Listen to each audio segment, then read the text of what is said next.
At 2 p.m., Ferris State hosts conference newcomer Roosevelt University. We'll update you on those scores as we receive them. I should also mention, Rick, that Grand Valley has won the last 2 GLIAC championships and has also won 16 conference games in a row with that powerful total offense and stellar defense. We mentioned Khalil Eichelberger, who leads the team with 383 yards rushing. Quarterback Avery Moore for the Lakers has 204 rushing yards and 3 touchdowns coming into today's game. I'd also mention Myron Harris for Davenport, now the all-time leading rusher. He had a 102-yard effort last week. That's the Wayne State transfer, Rick. He's also eclipsed 100 yards a game for the 8th time in just 14 career games at DU. Panther quarterback Michael Horo, currently 3rd in the GLIAC with 6 TD passes and 5th in pass efficiency. He completed 64 of his passes, 32 out of 50 in his last 2 games. Bill, I want to apologize right now for last week. We were doing a remote broadcast and limited by the screen, and they never showed us a clear shot of our punter. And we did not know that Alec Woyan was not there, and it was Cal Doyle stepping in. And Bill, he stepped in a big way. Yeah, he has been announced in the weekly awards as the GLIAC offensive player, special teams. I'm sorry, special teams player of the week. He was pressed into action, as you said, for the first time in his career as the punter in that 17-7 win at Jewel. He booted the second longest punt in school history, 83 yards in the 3rd quarter, and he averaged 43 yards on 6 punts for the day. He ended up with 2 punts over 50 yards and 2 that he dropped inside the opponent's 20-yard line. It is an absolutely splendid day for football, and Davenport will hit the road again. They've been putting the miles on, and they're going to do it again next week. They'll head out to up to the UP to take on Michigan Tech in Houghton. And Sparky's been accumulating miles. He said if he'd started in New York City, he'd be almost to the West Coast by now. Well, he's going to exceed that next week when they head up to the UP. Just road warriors, only 4 home games. This is number 2 of 4 against Davenport. Panthers still have home coming up next week. Or not next week, in 2 weeks. We mentioned a couple individual statistics from a team standpoint. Davenport is now number 1 in the nation in kickoff return defense. What that means is opponents don't get anywhere when the Panthers kick the ball to them, particularly after those wonderful touchdowns. Davenport also first among conference teams in red zone defense. Should mention that the homecoming game in 2 weeks from today against Wayne State. Please note Davenport's homecoming game, as it usually is at 2 o'clock. We play 12 noon games, except for homecoming when we play at 2 p.m., and that's against Wayne State. That'll be a key game, Bill, because Wayne State right now, they've caused problems for Davenport previously, and Davenport really, after that long trip, is going to be glad to be home against the Warriors. Yeah, and they bookend that game next week. You are up at Michigan Tech in the UP. Then when they get back, they go against Roosevelt University. That's why today is just a huge game for Davenport. Not that winning any game is easy, but they don't play Ferris until the last game of the season. So an upset win today would really set their sails for the second half of the season. Referee Carl Chapman is administering the coin toss out there. We'll get Carl's announcement here in just a second. Chosen to defer until the second half. Davenport will receive in the north end zone. Good luck, man. So Davenport will receive. Grand Valley won the toss and deferred.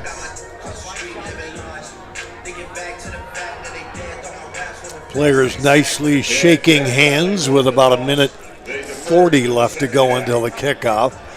We didn't actually see it, but we picked up on a Grand Valley radio broadcast. Allegedly, some of the Davenport players made the mistake of going over onto the Grand Valley side of the field in the really early pregame warm-ups, and At least Grand Valley's announcing crew didn't care for that. They went out of the way to make the point that this may be a rivalry game for the Panthers, but it is allegedly not a rivalry game for the Lakers. Well, we'll see about that. Emphasis on one of those words right there. But in any case, Davenport will receive. The wind moving left to right, so it will be favor that team going in that direction. Antoine Collins and Kendall Williams back deep to receive for Davenport. Deep for Davenport, Antoine Collins. Colin Kralep, who has 3 touchbacks and has not kicked the ball out of bounds, will have that win behind him. And I would think that at least 3/4 of the kickers going in this direction today, Bill, will boot that ball into the end zone for a touchback. Shouldn't be too difficult the way that flag is going. Grand Valley has traveled well. Big crowd if you see them across the way. And Davenport's typically late arriving crowd appears to have gotten here early. Antoine Collins averaging 26 yards per return. They'd love to get his hands on it. There's a line drive kick. Collins is going to go back and watch it go into the end zone and through. It's a touchback, and DU will start 1st and 10 at its own 25. The Panthers have rotated the quarterbacks by series for virtually the entire season so far. And we anticipate them doing that again today. Mike O'Horo will start out, the 6'1", 220-pound redshirt junior out of Boardman, Ohio. Myron Harris in the backfield with him. Pistol formation. Glad you could join us here. I'm Rick Berkey. Bill Rowan's my partner, spotter Mark Erickson. If you're watching us on Flow Sports, you get the benefit of our Arete visual. Myron Harris off the right side. Got a seam, 30, 35, 40. Myron 45, 50. He's into Grand Valley territory all the way down inside the 45-yard line. Good blocking on the right side of that line. Bill, let's mention that line right now. Yeah, you bet. Big start for them. Adam Sanjo, Samuel Garcia, Sam Lofton, Ed Bryant, and Zach Slapnicker. Davenport's offensive line averages 6'4" and 310. Good job there. Good start for DU. They'll go right back to Myron off the right side. He gets a few to about the 40-yard line before he's hammered down. Ball carrier for the Panthers. Ian Kennelly was on the previous tackle for GVSU.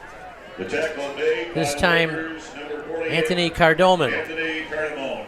Pretty much the same play both times, and not only the big gain on first down, but a good 4 yards on on the next play, Rick. 2nd down, 6.5 for DU. Moving it right to left. Far hash mark into the bright sunshine. O'Horo to pass in the pocket. He goes long down here for Preston Smith. Preston comes back and cannot quite catch up to it.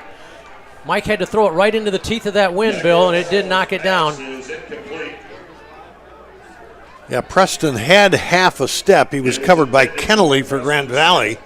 Ended up reaching back for the ball. So it'll be 3rd down, and let's call it 7, right at the 40-yard line of Grand Valley State. I don't know if they're in 4-down territory yet against this wind. I would think not, unless they pick up at least 3 or 4 on this 3rd down effort.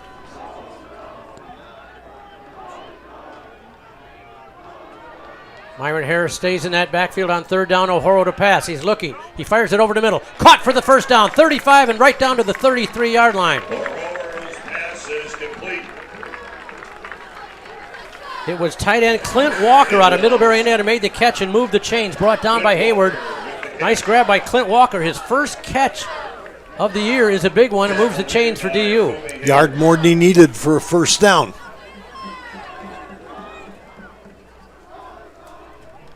Give to Harris up the middle. Not much. He will fight for a couple to about the 30-yard line. Myron Harris, 244 yards coming in, 4.5 yards per carry. 1 touchdown on the ground, has a long of 27 so far.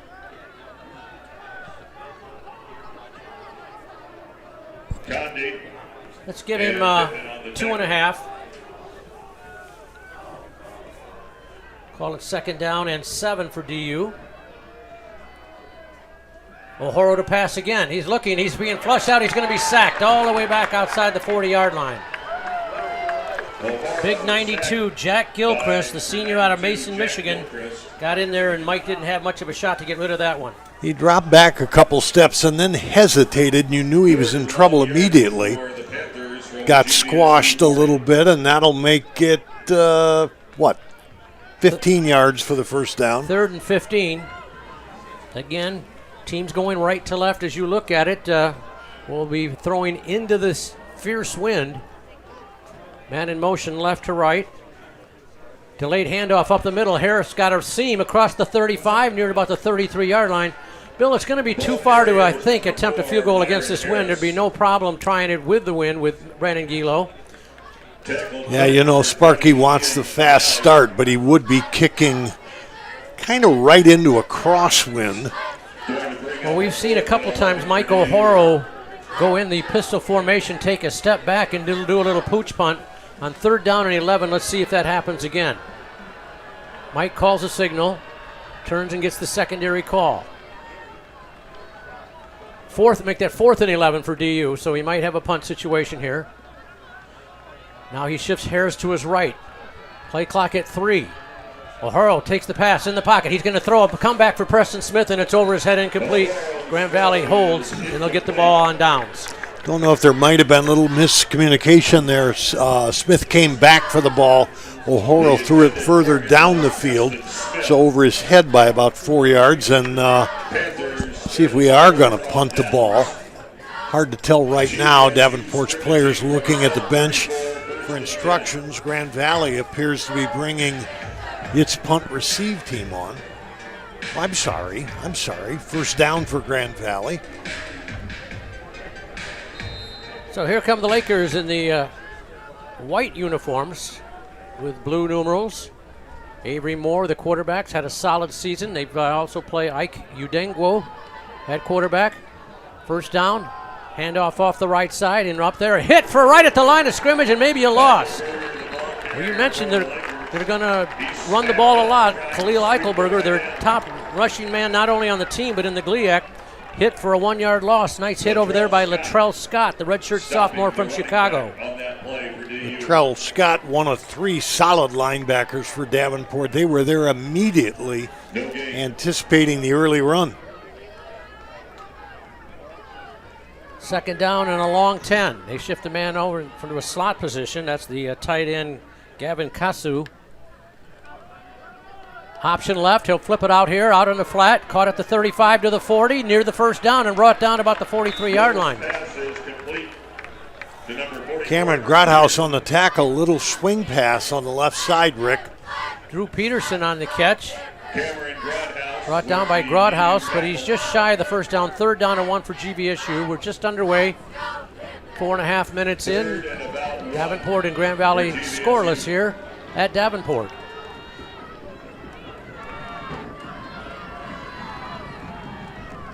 Third and 1, up the middle, big hole, look out, 50, 45, 40.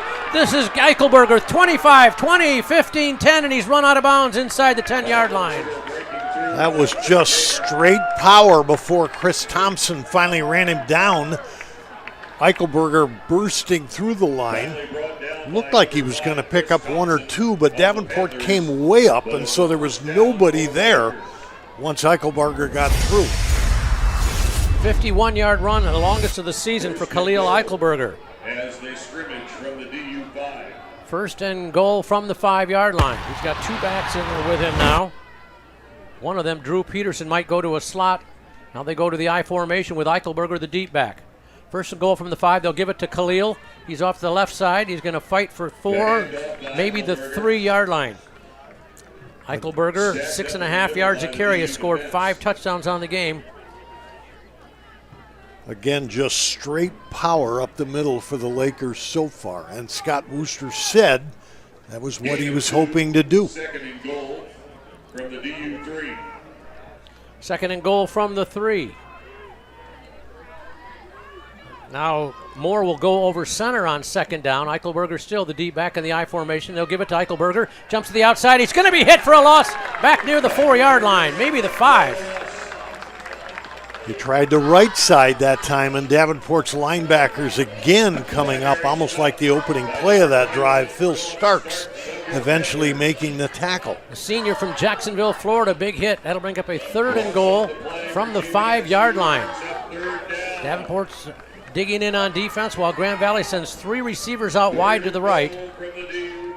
Eichelberger, the deep back in that pistol formation. Now they shift Eichelberger to the right side on 3rd and goal. Moore to pass. He's going to run up the middle to the 3, to the 2, to the 1. and he's hammered down right there. Maybe got to the 2. They're going to mark it back at the 3. Davenport digs in. It'll be 4th and goal. Let's see what Scott Wooster, second-year coach, does right now. Gimonte Peck with a big hit, the senior from Cincinnati, and they're going to try to put some points on the board. Apparently, the long snappers David Kresge, Evan Sunderman is the holder, and Matthew Basic, 5 for 7 in field goals, will attempt a 21-yard field goal. Snap's good, the hold is good, the kick is plenty long enough, and it is good. 7:47 to go, Bill. First quarter, Grand Valley 3, Davenport nothing. You listen to Davenport football and watch it. Flow Sports and 96-1 the game. West Michigan residents, Roach Roofing, the big name in roofing, has grown. Announcing our Grand Rapids office. 5-star rated Roach Roofing gets the job done right, on time and on budget. Our team of trained professionals are here for you. For roof repairs or replacement, trust Roach Roofing. For a free inspection, call today. Let us take care of your roof so you can focus on what matters most. The big name in roofing, Roach Roofing.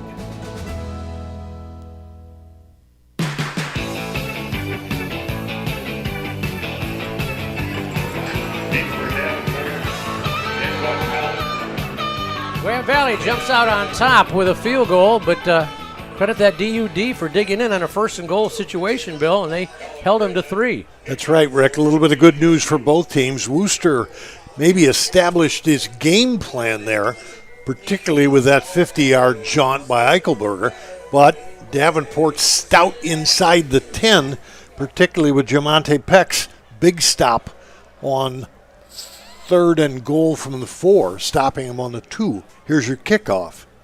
Antoine Collins, Kendall Williams back to receive again if they get their hands on it. A little higher this time. Antoine Collins will go back and take it 2 yards in. Think about it, but then take the knee. DU will start at its 25 for the second time in a row. You mentioned our referee, Carl Chapman. The rest of his team, Rick, umpire today, Michael Underwood. Patrick Stegeman is the head line judge.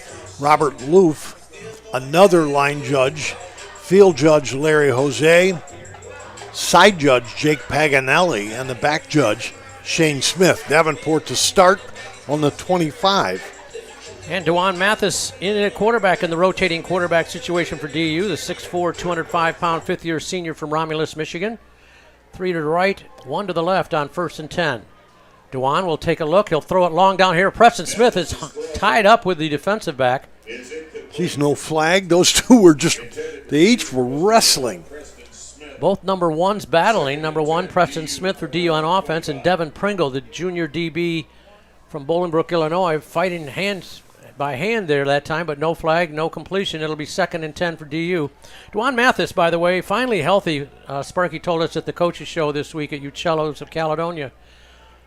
He is 100% healthy for the first time this season, so you may see him running the ball a little bit more, including maybe here on 2nd down and 10. You got 4 receivers to the right on 2nd down.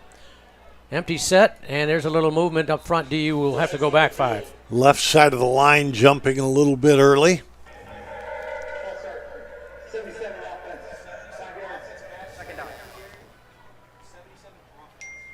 Second down and 15. Panthers now have 2nd and 15 from their own 20.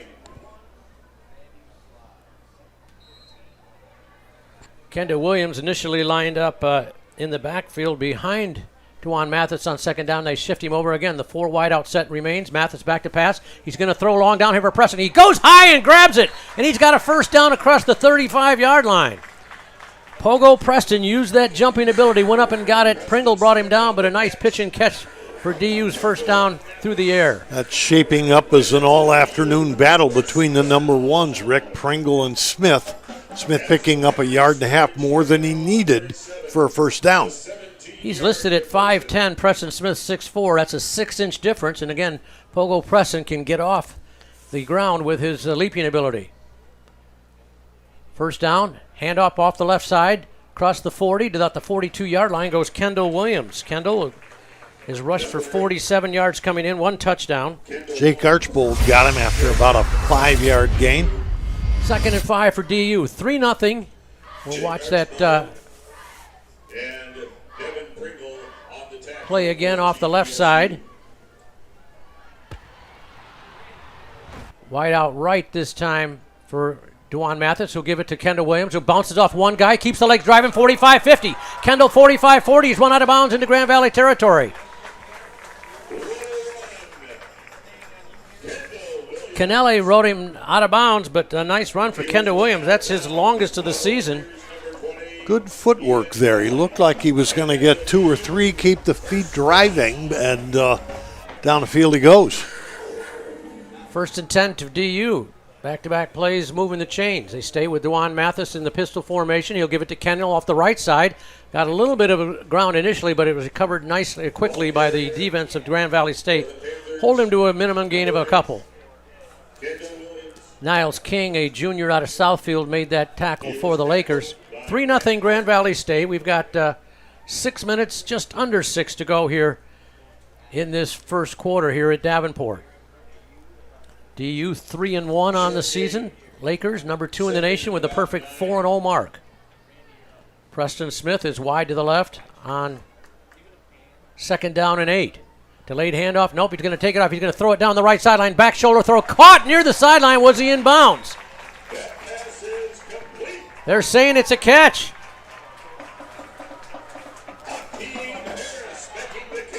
Hakeem Harris went up and got it. Again, the height advantage. They're working on Pringle, who, as you mentioned, is 5'10". And Hakeem is also 6'4", just like Preston Smith. 1st and 10, DU moving it 3 straight times, 2 through the air, 1 on the ground. I smell a Dewan Mathis design draw here on 1st and 10. Now they put Myron in motion. It is going to be a run for Dewan, and he almost got by the ankle tackle. But nice, if he had gotten by him, he'd have room to run. But as it is, he picked up about a yard. 2nd down and 9. McCurdy on the tackle for the Lakers. Let's call it no gain at all. 2nd and 10 for DU. Wind still blowing left to right. Panthers going into the teeth of it. But it looks like it's less than, if you look at the goalpost flag, Bill, it looks like it's just a little bit less than it was. Yeah, maybe a hair, but that thing is still fairly horizontal, Rick. Kendall Williams now going in motion the other way is Hakeem Harris. And there's a whistle and a timeout called by Davenport. Somebody on the sideline did not like what they saw. I don't know if it was offensive coordinator Devin Russell or Sparky himself. Sparky's not happy about something. He's letting his team know it. We'll keep it right here. 3-0 GVSU on a 21-yard field goal by Basic. You know, Rick, if you were the GLIAC conference, you'd send a photographer out here today.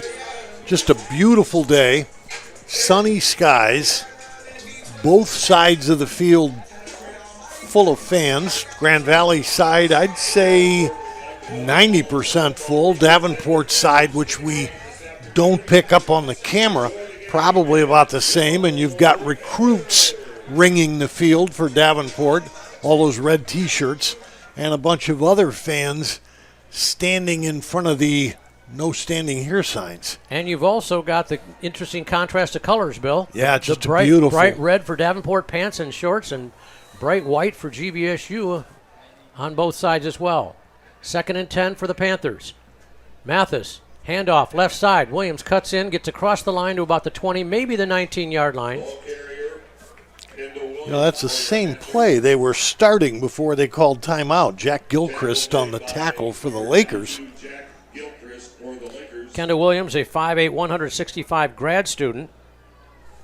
He's a threat with the ball on a running play or out of the backfield. He's caught 16 passes in addition to his now 13 to 14 rushes on the season.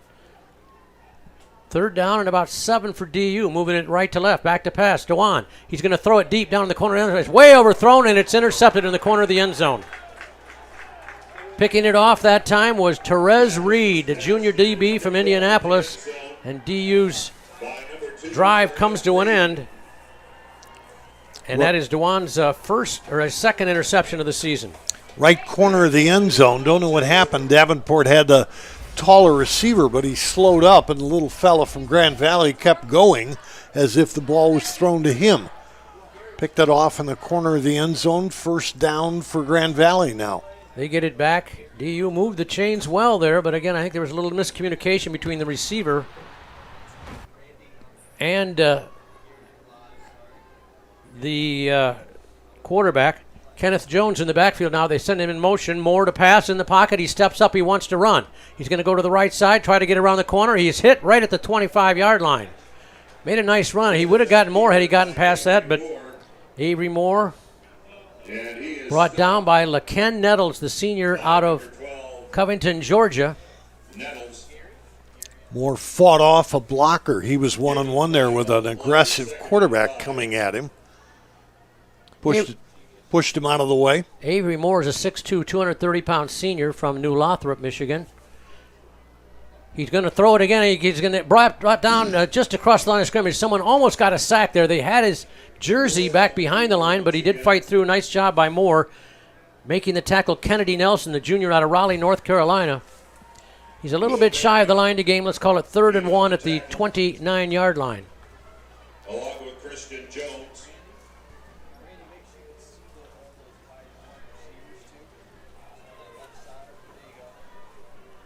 They've got Eichelberger back in there on 3rd down and 1. They shift him one way, then back the other way.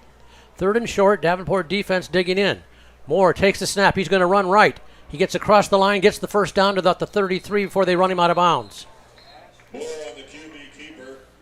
Moore is a threat. He averages almost 6 yards a carry when running the football. He scored 3 on the ground in addition to throwing 2 through the air. Routhouse on the tackle there. First down, Grand Valley. They move the chains to the 35. We've got 2:22 to go in this first quarter.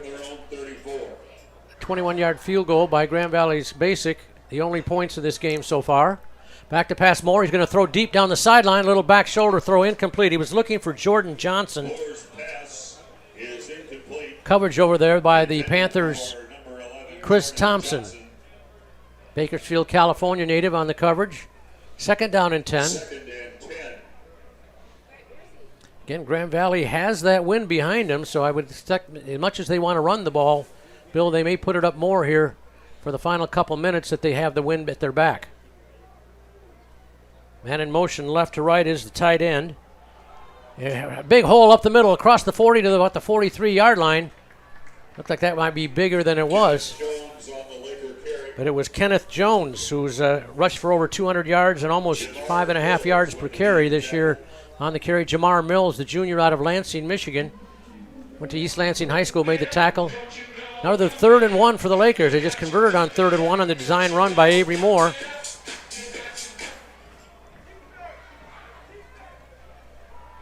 Handoff Eichelberger. He's got the first down across the 45 to about the 46-yard line. Not by much. Good ankle tackle over there by LaKen Nettles again. The Georgia native is a 5'10", 190-pound senior. Grand Valley moves the chains with 95 seconds to go. Make that 85 in this first quarter. 3-0 GVSU with the football, moving it left to right, right between the hash marks and on the edge of the Panther logo here in Caledonia. Moore shifts his man over. Jones to the right on first down. He will take it back to pass in the pocket. He's being pressured. He'll step up. Now he wants to run. He's looking. He throws it just as it gets to the sideline, and it's incomplete. Again, good coverage over that time. He's looking for Kellen Reed, who's caught 8 balls for 89 yards so far this year. Chris Thompson had him covered well. 2nd down and 10 for GVSU. Clock stops with 1:01 to go in the quarter. 2nd and 10 for GVSU. They scrimmage from their own 46. Jones stays in that backfield for GVSU on 2nd down. Now they shift him over to the left, adjacent to his quarterback, Avery Moore. Man in motion. Jet sweep. They're going to come in wide to the right and getting across the 45 to the 50 and into Davenport territory.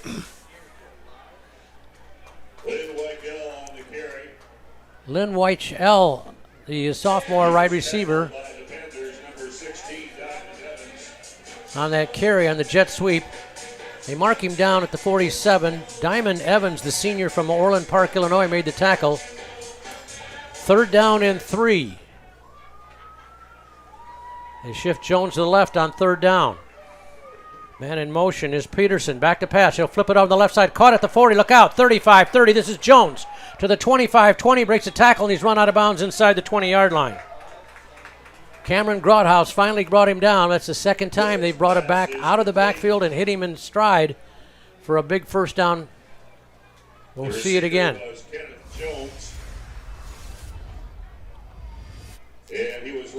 That's going to end the first quarter with the score: Grand Valley State 3, Davenport nothing. But the Lakers threatening here in the as we start the second quarter on DUPanthers.com. Stay with us.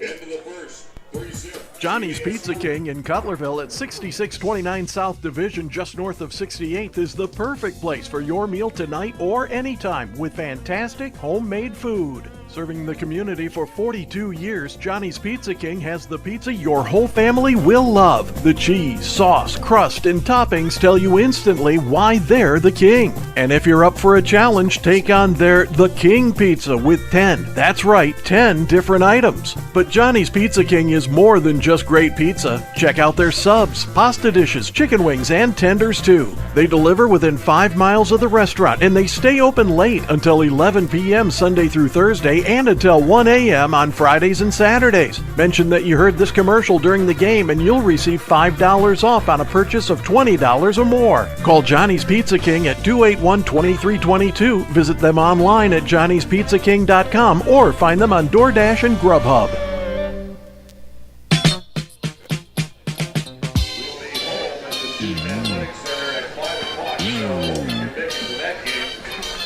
Well, we start the second quarter.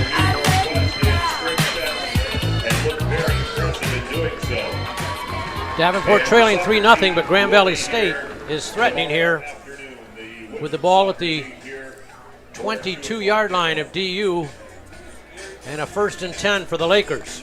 Quick first quarter stats for you, Rick. Significant numbers. Grand Valley 11 rushes for 87 yards. They're getting what they want there. Davenport 10 for 58. Grand Valley only threw the ball 4 times, completed 2. Total offense, Grand Valley 15 plays, 121 yards. Davenport 17 for 101. Each team had the ball half the quarter. Movement on 1st down. Davenport saying that the offense jumped first. See what... 5-yard penalty. So 5 yards marched back against the Lakers. Jeff Burton a little eager on the offensive line for GVSU that time. One other stat for you, Grand Valley 4 for 5 on 3rd down conversions. That said, Davenport's taking their punches and down by only 3. Avery Moore, here's a pitch out wide to Jones. He's got room to run. Look out. 25 to the 20 to the 15 to the 10 to the 5. He is into the end zone. Touchdown, Grand Valley State. Pitch to the right side, Rick, and Davenport had nobody real wide. There was one linebacker toward the sideline, but he was well blocked, and at that point, around the corner goes the back, and the last 20 yards of that carry were fairly easy. Now 9-0 as we wait for the extra point. Grand Valley rotates its kickers. Matthew Basic tries the field goals, and Colin Crawlap does the PATs. It is Crawlap, who is 16 for 17 so far. Actually, this is Basic doing it last time. It had been Crawlap's been kicking the PATs, but it's Basic this time, and he booms it through. And it's 10-0 Grand Valley State with 14:51 to go in this first quarter, Bill. Some more stats in that first quarter. Looking at the rushing stats, Eichelberger 4 carries for 54 yards. Remember that 52-yarder. So Davenport otherwise kind of kept the pressure on him. Avery Moore, 4 for 15. He scrambled well. Again, Moore, 2 for 4, 34 yards. As to tackles for Davenport, Grothaus, 1 unassisted and 4 assisted. So he's got 5 stops. Davenport playing fairly well on defense. Latrell Scott also with a tackle, and Kennedy Nelson with a couple assists. Kendall Williams, 6 carries for 59 yards for Davenport in the first quarter. And DeJuan Mathis scrambled a little bit, but neither Davenport passer has lit up the skies so far. Davenport's moved the ball. They stopped on downs one time, threw an interception the second time in the red zone. Colin Crowlett will boot it into the wind for the first time. Antoine Collins, Kendall Williams hoping to get their hands on this one for return. Again, Collins, 26 yards per reception with a long of 49. He's on the far side as they boot it away. Wind will knock it down. Coming up on the fly, Antoine Collins will watch it hit once, and he'll grab it on the 25. And he's going to be brought down right there. Boy, that wind just knocked it straight down, Bill. Yeah, Grand Valley put 2 into the end zone in the first quarter. That kickoff only made it to the 20. Devin Pringle making that tackle for GV. Flag on the field. I don't know if it was post-possession. Let's check it out. Here's the return. Holding for 13 in the receiving team. 10-yard penalty from the end of the run. First down, Davenport. I think that was a hold at the end of the run. It was. Davenport backing up.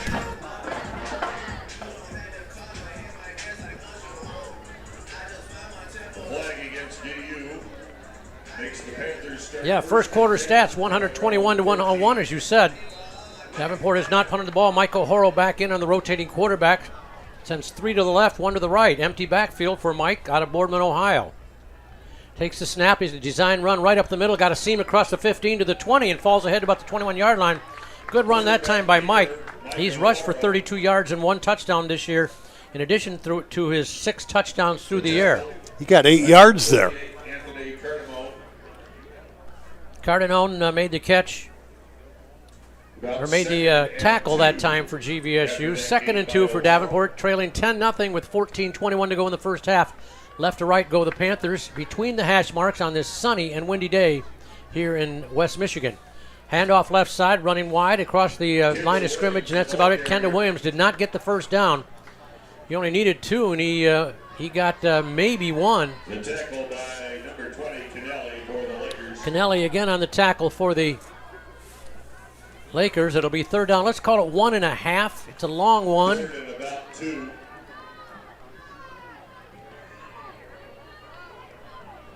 Kendall Williams staying in that backfield right now for DU on 3rd down and 1. O'Horo looks over, sends a man in motion, Hakeem Harris. They will give it instead up the middle to the right side. He's not going to get it. Hammered down right at the line, maybe even lost a half yard. Big play again by Cardamone. We've called his name a number of times already. It'll be 4th down. Davenport on 4th and 1 is lining up right away, but now they will send the punt team on 4th down. 4th and about 1 for DU. And the reigning GLIAC Special Teams Player of the Week. With the wind at his back, Rick, he's going to let this one go. Standing on the 7, he'll probably punt the ball from maybe the 12. Line of scrimmage is the 21. Cal Doyle stepped in his first game punting in college, and boy, did he do a job. A little bit of a high snap. He takes his time, boots it, line drive kick. Backing up is Johnson. He will take it over his shoulder at the 34 and lost his footing, and he falls down as he tried to reverse his field. By the way, Rick, that punt would have gone down to the 10. Yeah, if he hadn't that was caught a line drive. Yeah, the guy caught it shoulder high on the 35. So we were looking at another 50-yarder there. I think that might have been Jordan Johnson on the return. Spotted at the 35. It'll be 1st and 10 for the Lakers from that point. Davenport needs a big stop on this drive, or this game gets a little slippery for them. Down 10-0. Offense not working. Speaking of slippery, Johnson slipped, but as you mentioned, Bill, that's a key point. If he doesn't catch that ball, that's another 30 yards probably in field position. Absolutely. It was just line drive flying. Avery Moore shifts his backs as they do a lot of motion, a lot of different looks for GVSU. Back to pass Avery Moore. He's looking. He's going to go long over the middle. He's got a man open down there, Johnson, and he's got it at the 20-yard line and wrestled down right there. Jordan Johnson took that perfectly thrown ball from Avery Moore before he was brought down by Chris Thompson. Johnson had 2 yards on the defender from the beginning of that play, and it was just a question of whether the quarterback would see him, and he did. Boy, his first throw against that wind was pretty impressive, strong. Give Eichelberger off the left side. He got across the 20 to about the 15-yard line. Maybe the 16 or 17. Not sure where they're going to mark his forward progress down. Give him about 4.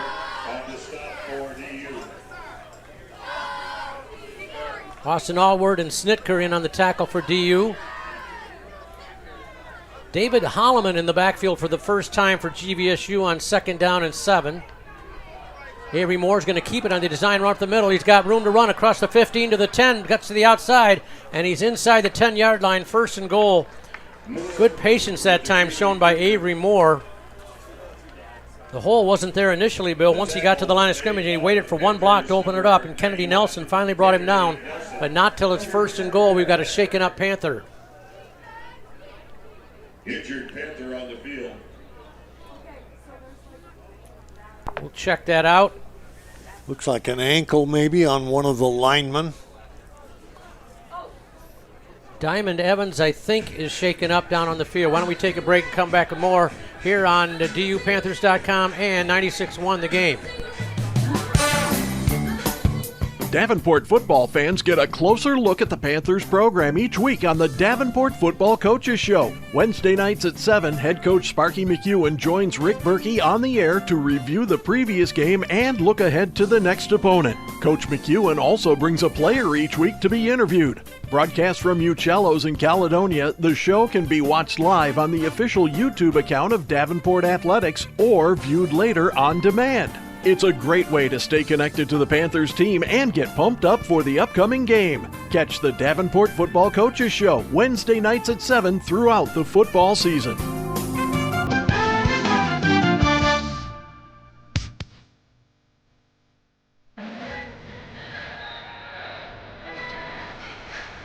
Diamond Evans, the injured Panther player, he's coming off and holding his hand, some kind of hand or wrist injury.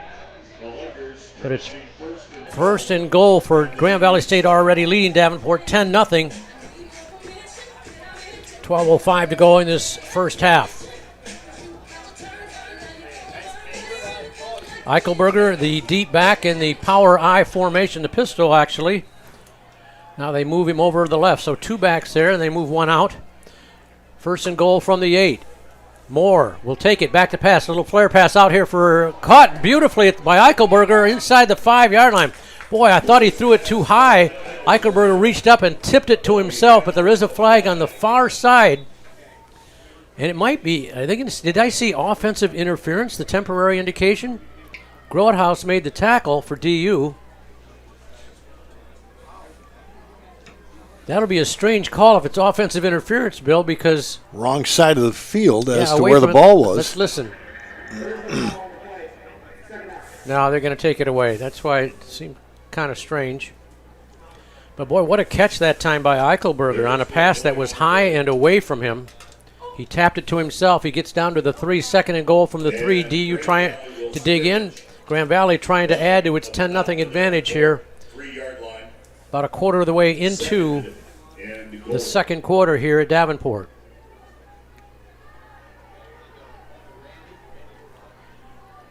Avery Moore in that pistol formation shifts Kenneth Jones off to the left, sends a man in motion. He's going to run it to the left. Avery Moore trying to string it out. He gets near the line of scrimmage, then he's bumped out of bounds. Good defense that time by the DU side. It was Cameron Groothouse who came up out of Wellsville, Ohio, transferred in from Lake Erie College for DU this year, and he's been a huge factor. Lost yards back to the 5. Boy, what a difference, big play this is, Bill. Difference between being down 13-0 and 17-0 is massive. Avery Moore, the count. Back to pass in the pocket. He's looking over the middle. Same play. Eichelberger's got it. He's into the end zone. Touchdown, Grand Valley State. You're right, Rick. Very close to the pirouette catch 2 or 3 plays earlier. Eichelberger just sneaking out into the flat.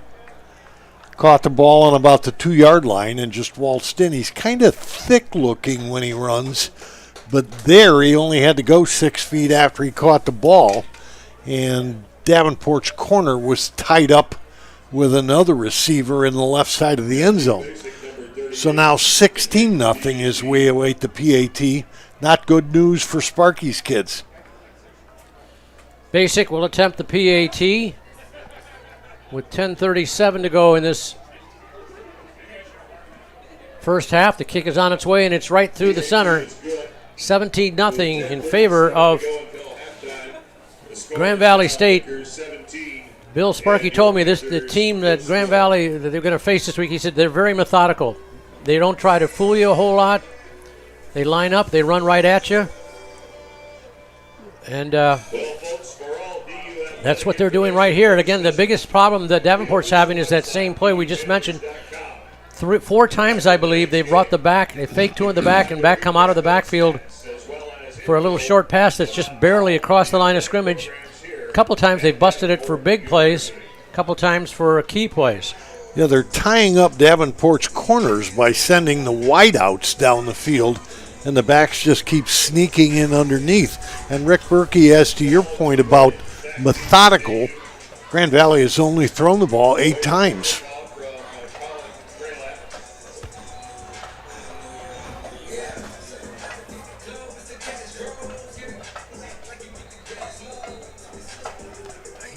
Are you sure?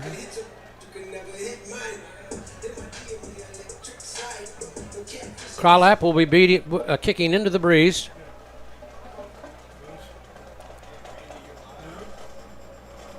A high kick. Look out, the wind's going to knock it down. Fair catch called right about the 34-yard line. DU will start right there. Wind knocked it down. They decided not to even try to kick it to the deep man. Smart of the receiver to get the ball on the 31, and that's all he had to do. I'm not sure that kick was intentional. It just flipped up short. Well, DU will get its best starting position so far today at the 34-yard line, 1st and 10 for the Panthers. Dewan Mathis back in the rotating quarterback scenario. Myron Harris behind him on 1st and 10. Back to pass Dewan. He's looking, he's being flushed out. He'll throw it deep over on the right side, incomplete.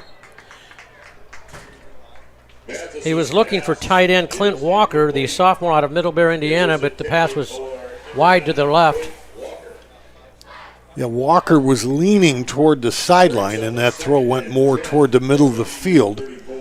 So a miss, and 2nd and 10 on 34. Panthers trail by 17 with 10:32 to go in the first half. Field goal by Basic, then a 27-yard run by Jones, and a 5-yard touchdown pass by Eichelberger receiving it. Scoring for GV. Back to pass Dewan Mathis in the pocket. He's going to run up to the 30. He's got a lot of room. 35, 40, heads to the sideline, 45, 50, and he's run out of bounds into Grand Valley territory. Well, he's got those huge strides, Bill. Hayward ran him out of bounds, but not till he moved it all the way into GV land at the 47-yard line. Mathis also making a smart choice halfway down the field. Saw a downfield blocker and used him well to extend that play by about 8 yards. 1st and 10 Panthers right at the Panther logo head. Give to Myron Harris off the left side. He's going to be hit for a loss. Boy, he got knocked down at about the 49-yard line. Wrapping him up quickly was Jamari Budin, I think, on that tackle, Rick. Junior out of Detroit, transfer from New Mexico State. Loss of a couple, 2nd down and 12 for DU, trailing 17-0. 9:39 and going here in the second quarter. Bill will head down shortly to get Sparky McEwen's comments on the sideline at the half.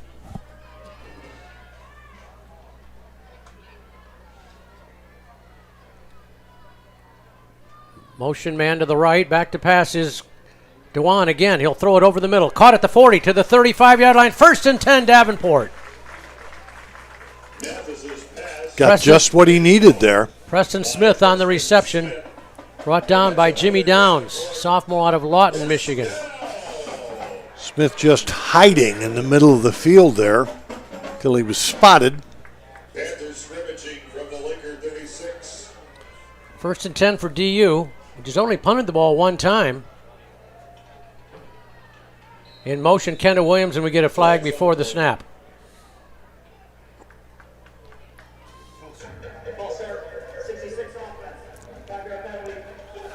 Got a false start, Rick. 1st and 10 will become 1st and 15 for DU with 8:50 to go in this first quarter. The first half, rather.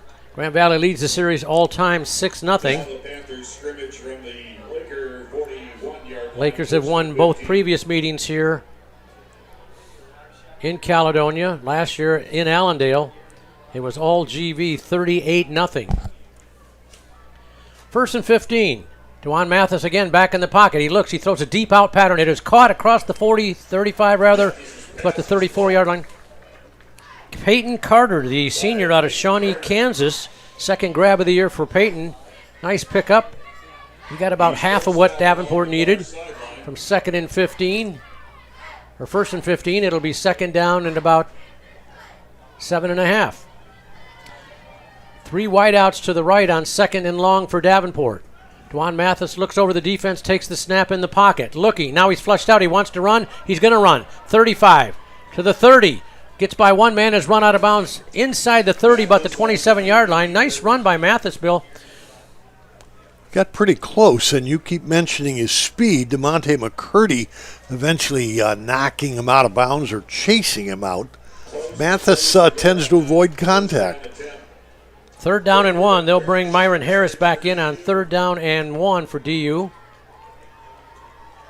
Panthers need to move the chains here and keep this drive alive and give that defense a little bit of rest, which has been out there an awful lot against Grand Valley's power-packed offense. 3rd and 1. Harris, the deep back, in that pistol formation behind his quarterback, Dwan Mathis, and they'll give it to Myron right off the right side. He's got the first down to the 25, 20. Myron 15, 10, 5. Touchdown, Davenport! Myron Harris from 32 yards out, and the Panthers on the board. Well, how about that, Rick? Just another simple off between the tackle and guard on the right side. Clear immediately that Harris was going to get the first down, but then he turns on the speed, another 20 yards, and the Panthers are on the board. Gives the home team the home fans something to cheer about. Brandon Gilo will attempt the PAT. Good snap spot. And Brandon boots it strong and true. So Grand Valley 17, Davenport 7. We'll come back with a kickoff in just a moment here on DUPanthers.com and 96.1 The Game. West Michigan residents, Roach Roofing, the big name in roofing, has grown. Announcing our Grand Rapids office. 5-star rated Roach Roofing gets the job done right, on time and on budget. Our team of trained professionals are here for you. For roof repairs or replacement, trust Roach Roofing. For a free inspection, call today. Let us take care of your roof so you can focus on what matters most. The big name in roofing, Roach Roofing.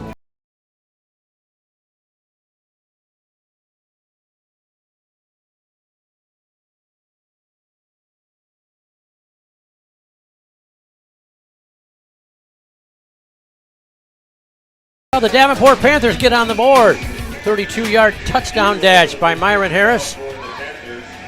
And it's 17-7 Grand Valley State. The Panthers will boot it away with the wind at their back. And Reed and Johnson deep for the Lakers. Reed and Johnson to receive deep, but Brandon Gilo with that wind behind him. A bona fide threat to make it a touchback. He's already kicked 8 touchbacks this year, has not kicked the ball out of bounds yet on a kickoff. The talented toe of Brandon Gilo out of Leesburg, Florida, by way of Independence Community College. Brandon approaches and booms it deep into the end zone and going back, and they're thinking about bringing it out, and they are going to bring it out. Look out, to the 5, to the 10. He's running wide, and he's brought down near the 10-yard line. Poor decision that time, I believe, by Reed. Kellen Reed was 5 yards deep in. Jamar Mills brought him down. Yeah, that didn't work too well. That kick with that wind landed in the middle of the end zone.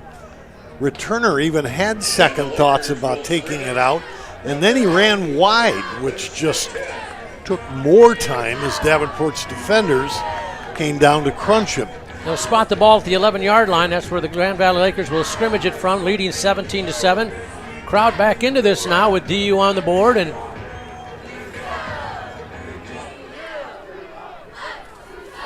you say, Rick, stop and maybe another score for the Panthers? that would be great. Hand off to Jones up the middle, breaks a tackle. Look out, 15-20 out to the 25-yard line. That's Eichelberger make that. He's had a big game already. Cameron Grodhouse wrestled him down, but not until he picked up a first down. We've got a Laker shaking up on the play. I thought they had Eichelberger at the line of scrimmage, but he got loose. Gabe Brown, who's playing not too far from his high school, Bill. Gabe Brown out of East Kentwood High School, a senior, is the Laker who was shaken up on that play. The offensive lineman is down. Bill will be making his way shortly down to the field to catch up with Sparky McHugh. And I'm thinking right now, again, who knows what can happen with the final 7 minutes, but the mood is going to be a little bit better than when it was 17-0, I think, at Coach. Yeah, you bet. Glad to see Gabe up and walking off. Gabe Brown, the 6'4", 320-pound senior. Well, that's big. He's got guys helping him. He's bigger. They're not helping him much. He's too big. But he's making it off. He'll be okay, I think. Yeah, I think we'll see Gabe again. We hope so. 1st and 10 for GVSU. Their 17-point lead shaved to 10 right now, 17-7.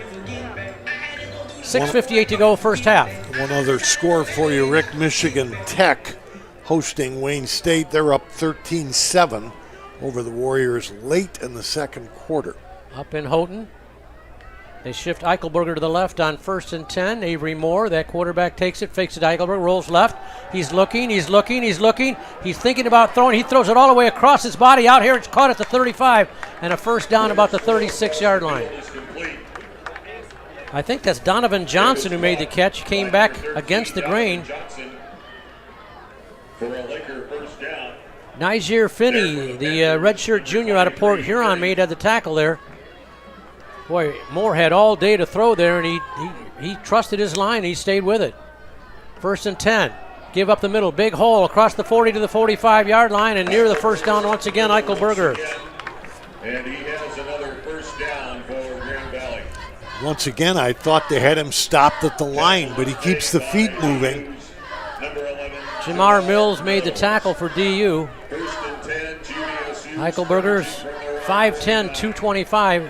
He doesn't look 5'10", but he does look 225. He does. They put Kenneth Jones in there, give Eichelberger a breather. Look out, here's the reverse, coming wide to the left. This is not. 45, 50, 45, 40. Breaks the tackle, and he's run out of bounds near the 40-yard line. Kyle Knott's one of their top receivers. They've not targeted him yet today. He got his hands on the reverse this time. Finney brought him down for DU, the junior out of Port Huron, who transferred from Grand Valley State. Got a nice pickup of about 9 yards for Kyle Knott. It's a first down for GVSU. Knott had a wide open left side of the field there as Davenport really bit on the motion to the right before the reverse. Drew Peterson out wide to the left. They send him in motion in front of the pistol formation. Handoff off the right side. This is Jones, who plows ahead for about 3. They brought him down about the 39-yard line. 5 minutes to go here in this first half. The Queen on the tackle for DU. Will Berry on the stop for DU.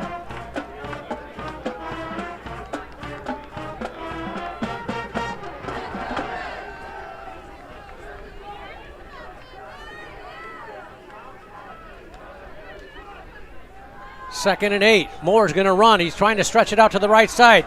He breaks a tackle, gets across the 35, near the 30. He's run out of bounds. Panther assistant coaches to our left were screaming for a hold on that play. Didn't get it.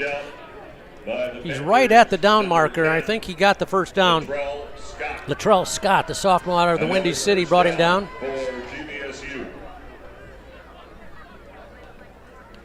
Lakers move the chain. 1st and 10, Grand Valley State. Give to Eichelberger, running wide to the right, wants to turn the corner, and he does, but then he's hit as soon as he gets across the line. Minimal gain there.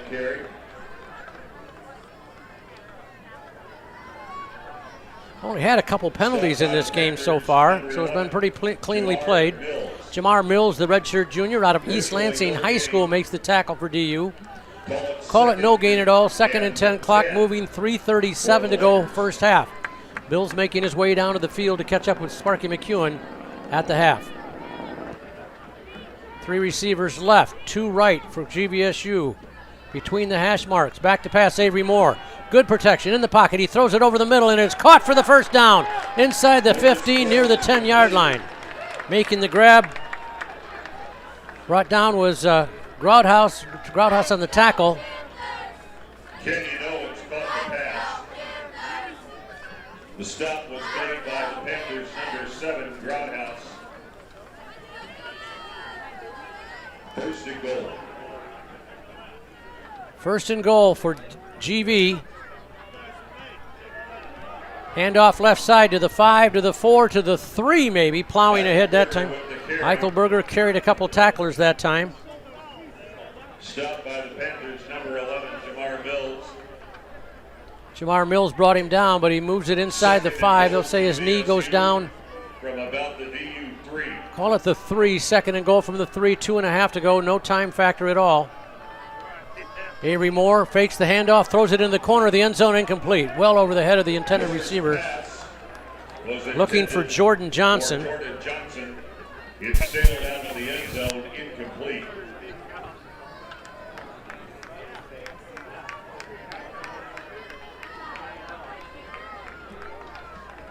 Coverage by Chris Thompson. 3rd down and goal from the 3. I would think unless they're lose yardage here, Grand Valley is in 4-down territory. Eichelberger in that deep back position behind his quarterback Avery Moore on 3rd and goal from the 3. Crowd romping and stomping, hoping to help that Davenport D. And back to pass. Throw it in the corner of the end zone again. Caught by Eichelberger. Again, that same play back out of the backfield. Touchdown, Grand Valley State. For a Laker touchdown.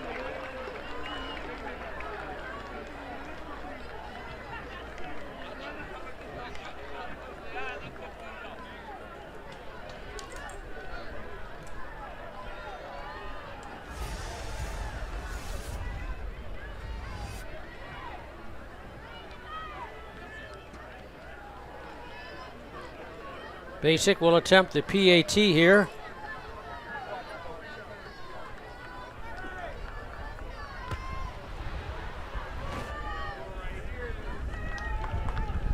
Snap is good, the spot is good, and Matthew Basic booms it through. Basic's PAT is good. 2:21 to go in this first half. It's now 24-7. Lakers 24. Davenport got it down to 10 with that last touchdown, but GVSU comes right back and retaliates with a nice drive.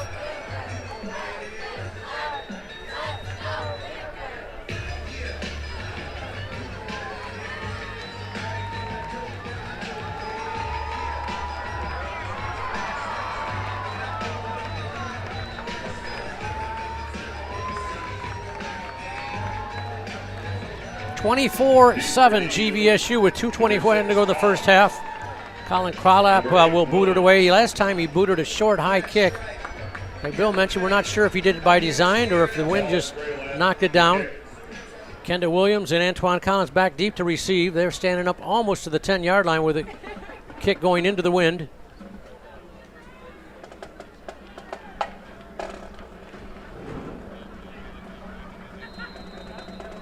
Panthers will have 2 timeouts unofficially left, plus these 2:21 left on the clock.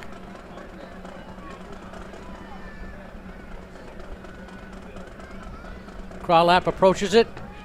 Little deeper kick this time, going over Kendall Williams, watches it hit out of bounds.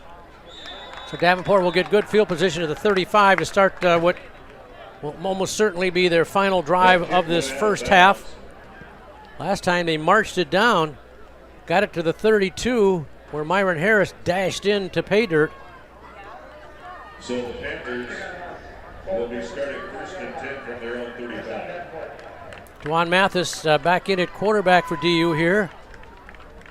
He engineered that last drive, so he went away from the alternate this time on this possession with just over 2 to go in this first half.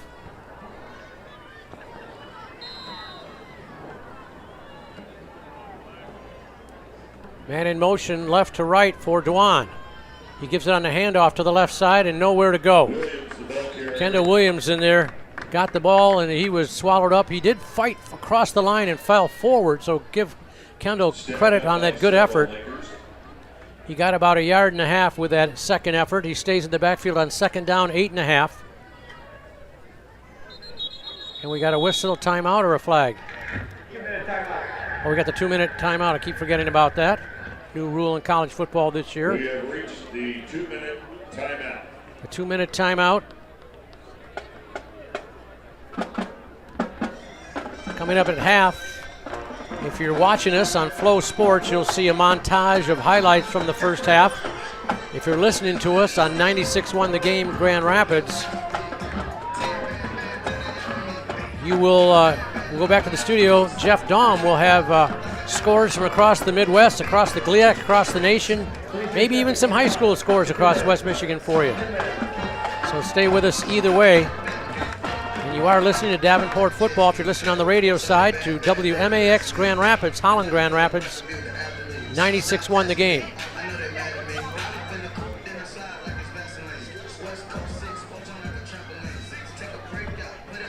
Davenport just actually did not take it. It was the 2-minute timeout. DU still with 2 timeouts according to the scoreboard, which is not official.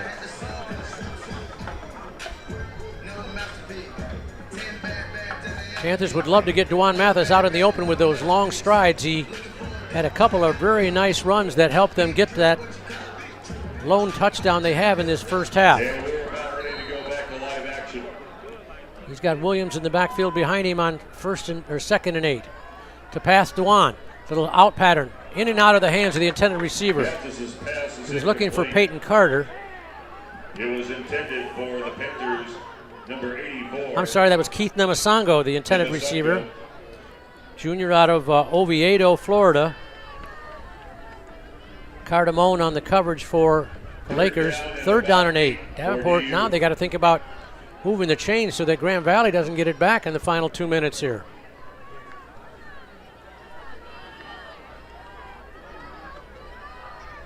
Williams in the backfield on 3rd and long. 2 receivers left. Now a man in motion to the right is Preston Smith. Back to pass is Dewan. Throws a slant pattern over the middle. Incomplete. In and out of the hands. The inner receiver. He was looking for Antoine Collins on that quick slant pattern. It's off his hands, out of bounds. Incomplete, rather. And Davenport will have to punt it away. Defended by the Lakers, Hayward. Punting will be Cal Doyle, a young man who was not only, as Bill mentioned, the GLIAC Special Teams Player of the Week, he was the D2.com National Special Teams Player of the Week for his effort last week when he booted 6 punts for 43-yard average, including the second longest kick in school history. He's rushed this time, a line drive kick it to the 35-30 and the roll out of bounds near the 20-yard line with 1:06 to go.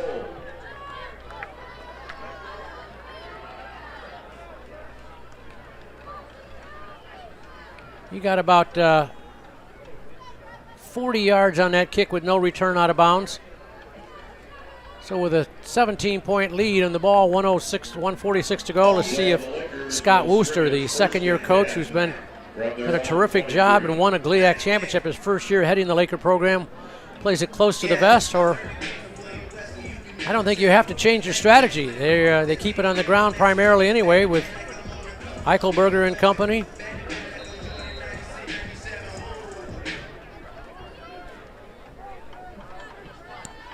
This time he's got Kenneth Jones in the backfield for him on 1st and 10. Avery Moore will fake it to Jones, flip it out here on the slat, caught at the 20, and then losing his footing. Oh, it was Peterson. Drew Peterson made the catch. He had some room to run, but as he made the cut, his feet slipped up from in underneath him. Chris Jones was there to get credit for the tackle. Clock moving, 1:89 to go. Scoreboard says Grand Valley has all 3 of their timeouts remaining.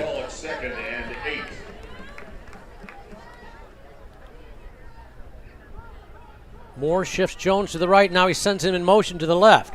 Back to pass Avery Moore. Pump fake. He's pressured. He throws it over to flat, incomplete. Good pressure by DU that time. He was looking for Kellen Reed. Is incomplete. The intended receiver was Third down. Kellen Reed. That's big. If DU can get a stop here, they can force them to punt against the wind. They'll get the ball back, and who knows? But you got to get the stop first. And again, the play that has hurt Davenport time and time again in this first half is the back coming out of the backfield on Kenneth Jones to the left. Keep an eye on him. Back to pass is Moore. He's going to run up the middle. He's got room to run. The 30 to 35, a 40. Stiff arms a man across the 45, and he's run out of bounds into Davenport territory. Avery Moore gallops to a big first down that time, primarily forced out by Cameron Grodhouse. But now Tilly picked up a big first down all the way down to the Davenport 40. Let's see where they spot it. We're going to say he stepped out actually right at the midfield stripe, right at the 50. Lakers get a fresh set of downs at the 50. 1 minute to go in this first half. 24-7, Grand Valley with the football and the lead. To pass Avery Moore, pump fake. He's got all day. He'll throw it across his body over the motion in the middle, and it is caught by the tight end. This is Gavin Casso, and Casso gets the catch down to the 25 before he's wrestled down by Christian Jones. Complete to Casso. They move the chains. They're not using a timeout. They've got 3 of them. Moore to pass again. Looking. He's flushed out of the pocket. Looking again. Boy, he's looking. He'll throw it over the middle, and it is incomplete. Moore's rollout pass is incomplete. He was looking for Casso once again in the corner of the end zone to throw out in front of him. Boy, Davenport just not able to put pressure on Avery Moore. Great job by the offensive line. You got to credit the Lakers. 2nd and 10. Clock stops with 33 seconds to go. 25.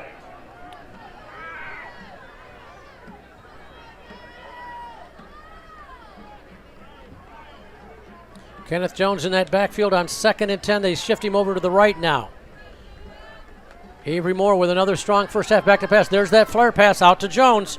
Jones on the right side is brought down right at the line of scrimmage. That time the Davenport's had it defended perfectly. Timeout Grand Valley with 27 seconds to go. Good tackle that time. LaKen Nettles, the senior from Covington, Georgia, by way of Valdosta State, along with Justin White. Timeout Lakers. Justin White was our guest this week on the Davenport Coaches Show from Uccello's in Caledonia. We're there Wednesday nights at 7. You can watch it on Davenport's YouTube channel, either live or anytime after that. Had Justin White along with Gimonte Peck, our guest this week, along with Sparky McEwen. Sparky brings 1 or 2 players each week along, and we have a nice visit. Talk about this week's game and the next game as well. It'll be 2nd down and 11 with 27 seconds to go. Good to see Davenport correct on that play that's been causing them problems. That back out of the backfield as they were all over Jones that time. Khalil Eichelberger back in now as we come back to play with 2nd and 11. We'll have first half stats when we come back before the start of the 3rd quarter here at Davenport. Moore shifts Eichelberger to his left. 2nd and 11. Moore's going to run up the middle. Jumps to the outside, breaks a tackle to the 25, and he's run out of bounds near the 22-yard line. Nice tackle by Justin White from his defensive back position. They're going to give him about 5 or 6. They'll step out. Where we're going to put him out. Out of bounds, stop the clock. They'll say he stepped out at the 21-yard line. That can make it 4th down and 6 rather. So they're going to send the field goal team out.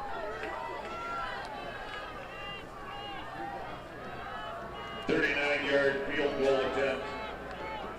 Matthew Basic, 5 out of 7 field goals this year before this one he made earlier today. So makes it 6 out of 8. High snap, but they get it down. Basic strong against the wind. Boots it plenty long enough. And it's no good. He pulled it, and we got a flag. Let's hope this is a post-possession foul either way. If it's after the kick, it won't extend the drive. But if it was before the kick, it will extend it. If it's against Davenport, that is. Let's get the call from referee Carl Chapman. It's a big one here. Personal foul, unnecessary roughness. Grand Valley, number 97. 15 yards from the dead ball spot. First and 10 Davenport. So the personal foul against Grand Valley State after the play. Just 16 seconds to go, so I don't know if Davenport will be able to do anything with it, but they will march it out to the 36-yard line. They will have the wind behind them.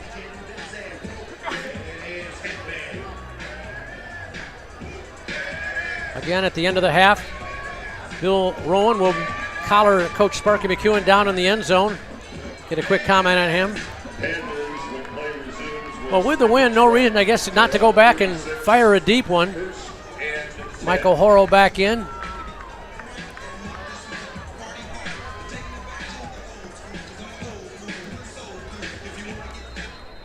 Everybody in tight, so maybe they won't. Maybe they're just going to run it into the center of the line.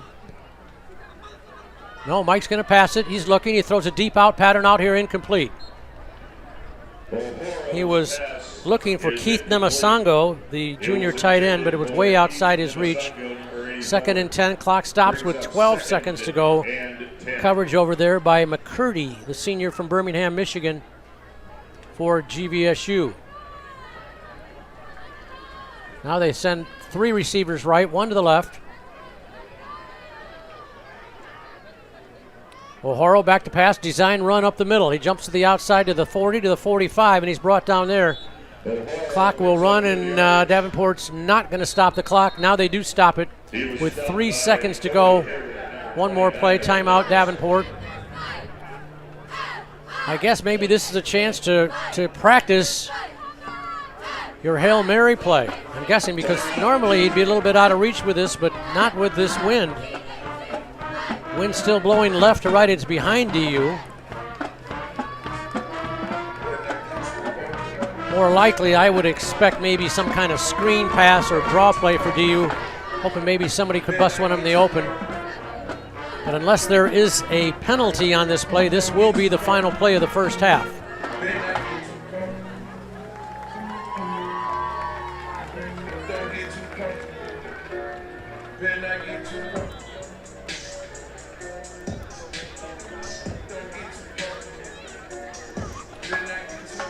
I think it's going to be the Hail Mary. They're going to send 4 receivers to the right, 1 to the left. Mike O'Horo will be pressured, I'm sure. They've been getting a pretty good job. Davenport's held him out for the most part.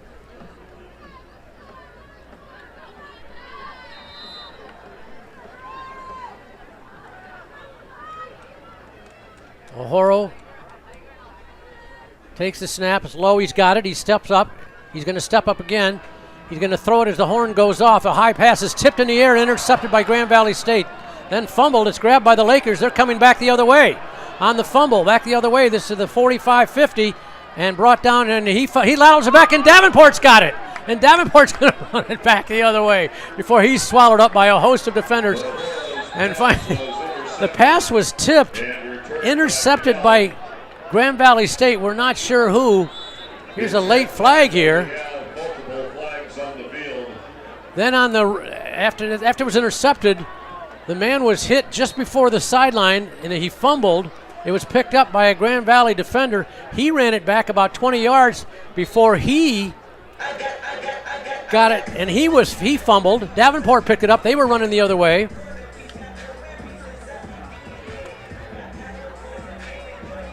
We've got multiple flags. At least one of them's on Grand Valley State.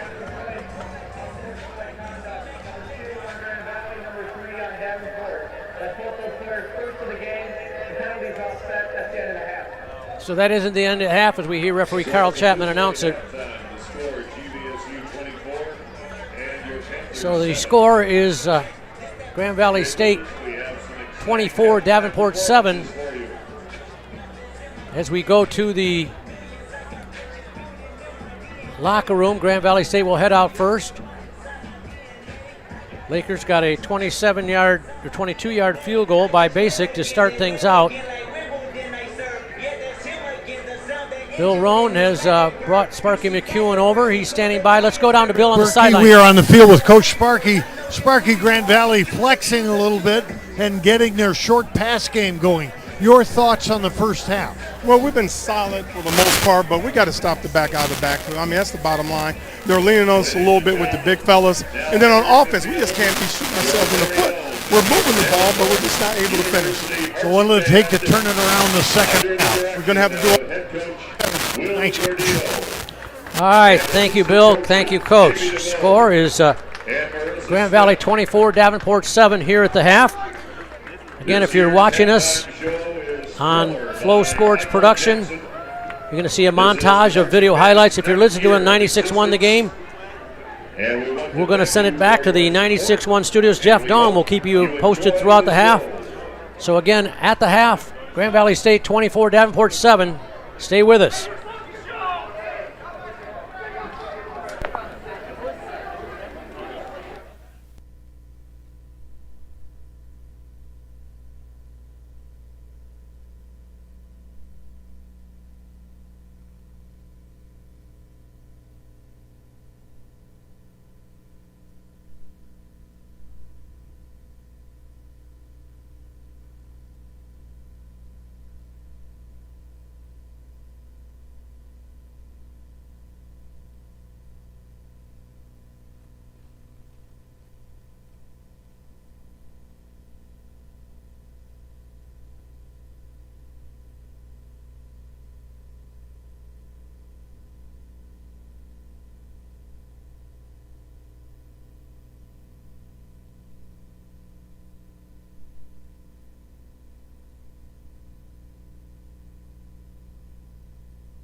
We're back at halftime. Final moments of the intermission. Rick Berkey, Bill Rowan, our spotter Mark Erickson, our Arete Visual crew showing you the video highlights throughout the half. And Jeff Dahm, thanks for his fine work back in the 96.1 studios for our radio audience. Right now it's 24 for Grand Valley State, 7 for Davenport. Quick scoring summary before we get to the stats. The Lakers got the 22-yard field goal from Basic with 7:47 to go in the first quarter. Then the first play of the second quarter, Jones Jones ran out of the backfield, 27 yards for the Grand Valley score. And it was 10-0 Lakers.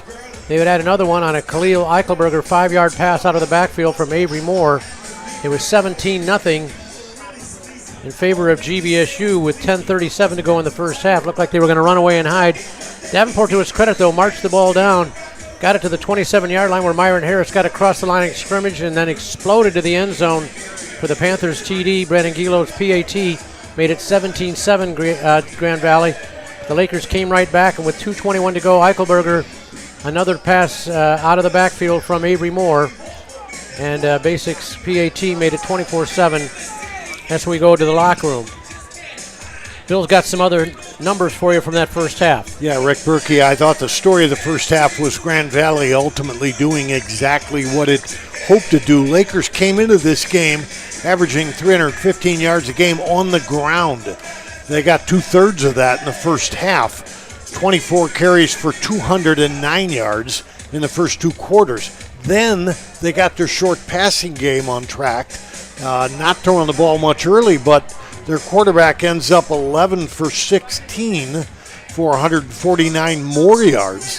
So Grand Valley 40 plays for 358 yards in the first half. Davenport 33 for 190. So Grand Valley almost doubled them, and again, they did it by running hard and then getting the short pass game on track. I also noticed, Rick, I was down the sideline on the last Grand Valley touchdown late. Davenport's coaches claiming that on those short pass plays in the left flat, that Grand Valley's receivers were pushing Davenport's players away. Heard the officials say, no, they're not. Your guys are backing up to cover the deep man, and the short guy's slipping underneath you. So that was kind of the story. By the way, we talk about Davenport getting its rushing game on track. They did get 127 yards in the first half on 19 carries, but passing, Davenport 5 for 14 for only 63 yards. Davenport cleaning up the penalties, only 3 for 20 yards. Grand Valley 2 for 20. Grand Valley had the ball 16 minutes and 12 seconds. Davenport just under 14 minutes.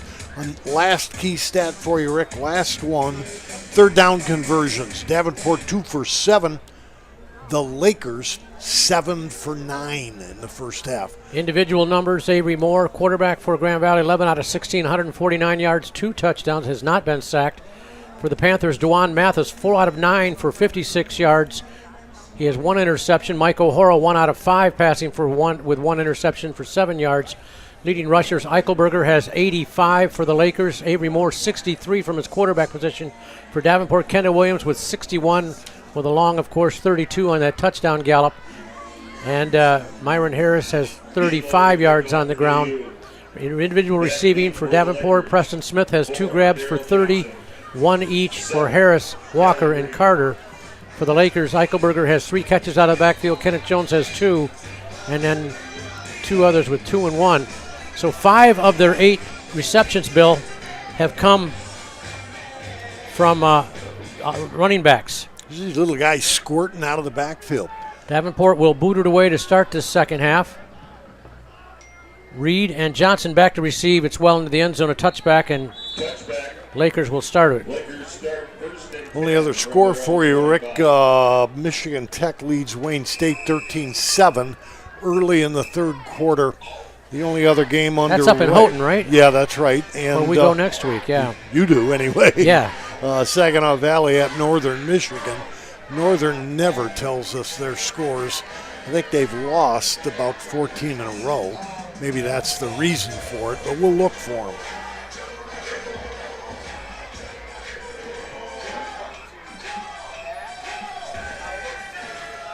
So Avery Moore leads his offense out, the senior out of New Lothrop, Michigan. He's got Khalil Eichelberger to his right on first down. Eichelberger with 85 net yards on the ground in that first half. And they'll go right. No, he's going to fake to him. He's going to go long over the middle, and this ball is incomplete. And there's a flag. It'll be interference. He was looking for Jordan Johnson. Ball was underthrown. Coverage over there by Christian Jones for DU. But the ball underthrown, as you often see. Coming back for the ball was the receiver, and he went back through the defender. It'll be a 15-yard march off and a first down, but I see another flag near the line of scrimmage. So maybe Panthers get lucky and we get offsetting. Let's see. Referee Carl Chapman will sort it all out.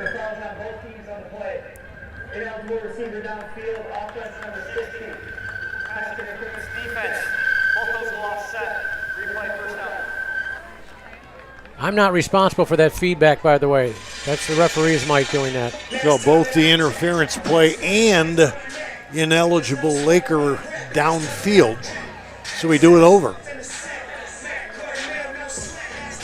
Back to 1st and 10. That other play with all that happening, it never happened.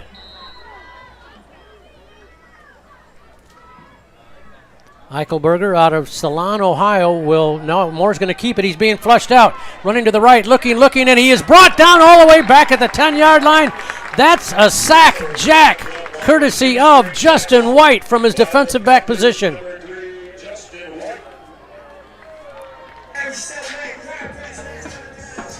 QB scrambled to the right side. White just kept coming. Finally caught him on the left side. Makes 2nd and, almost 22 maybe? 25? Panthers' first sack of the game is a big one. It's all the way back to the 10-yard line. 2nd and 25, as you say. Back to pass Avery Moore. Looking, he'll fire it on a slant pattern. It is caught at the 25 to the 30. This is not. A nice catch out across the 30-yard line, about 32. First catch of the game for Kyle Knott, who had 7 grabs for 191 yards coming in. Brought down by LeKen Nettles, but a perfectly thrown ball by Avery Moore to Kyle Knott. It gets them out of the shadow of their own goalpost, all the way up to the 32.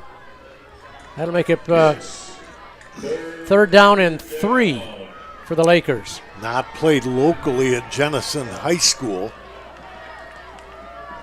I smell a design run here for Avery Moore. He's got an empty backfield on 3rd and 3. He'll go take a step back. He'll throw it deep down the left sideline, and that ball is caught by Eichelberger near the midfield stripe. Wow, I thought he overthrew him, Bill. Eichelberger just kept on reaching and sprinting, and he took it. Made the catch before he's bumped down by Chris Thompson.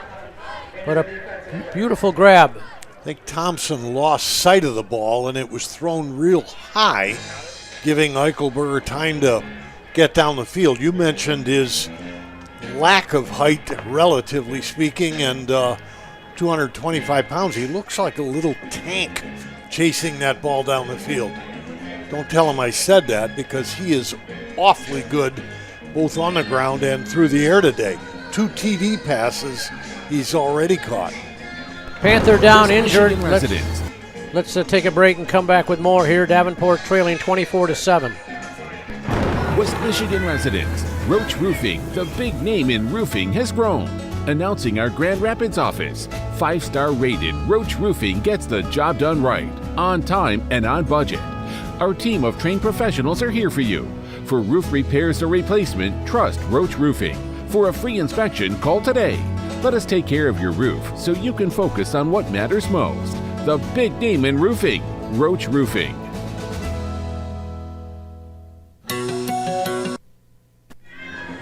Chris Thompson, the injured Panther, he's helped off to the side. Lakers move the chains on this opening possession of the 3rd quarter.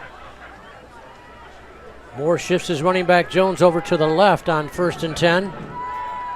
He'll fake the handoff. A little flare pass over here. It is incomplete, in and out of the hands of Kellen Reed. He took a big pop over there. Helmet to helmet, Rick. Cameron Grodhouse, did they call it? Nope. They did not. Grodhouse, by the way, the Panthers' leading tackler in that first half with 10 tackles. 2nd and 10 from the Panthers' 49. Eichelberger stays in that backfield. Pistol formation for Avery Moore. The senior shifts him over to the right on 2nd and 10. He will give it to Eichelberger off the left side, trying to turn the corner, and there's nothing there. He got back to the line, maybe fell for about one. That was about it. Nice tackle on the corner there by Austin Allward, the grad student from nearby Middleville. Give him a yard, 3rd down and 9. Davenport needs a stop to get the ball back, trailing by 17 in the opening moments of this 3rd quarter.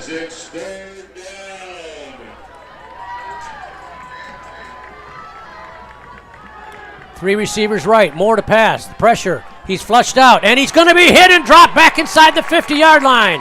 And that's a sack jack. Second one in this second half already for DU.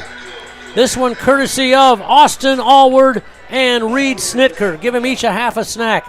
Give Snitker a snack, yeah. It's solid pressure. Solid pressure. So Grand Valley will punt it against the wind now.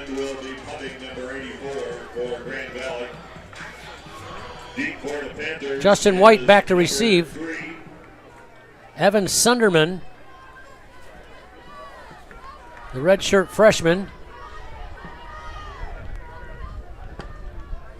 He takes a couple steps to the right, sidewind kick, a line drive kick. Justin White will watch it hit, and he'll thought about scooping it, but it'll roll down near the 10-yard line, finally coming to a rest. Good punt by Sunderman. No return for DU. We'll get it back, trailing 24-7 with 11:42 to go in the 3rd. Probably a good choice not to return that ball.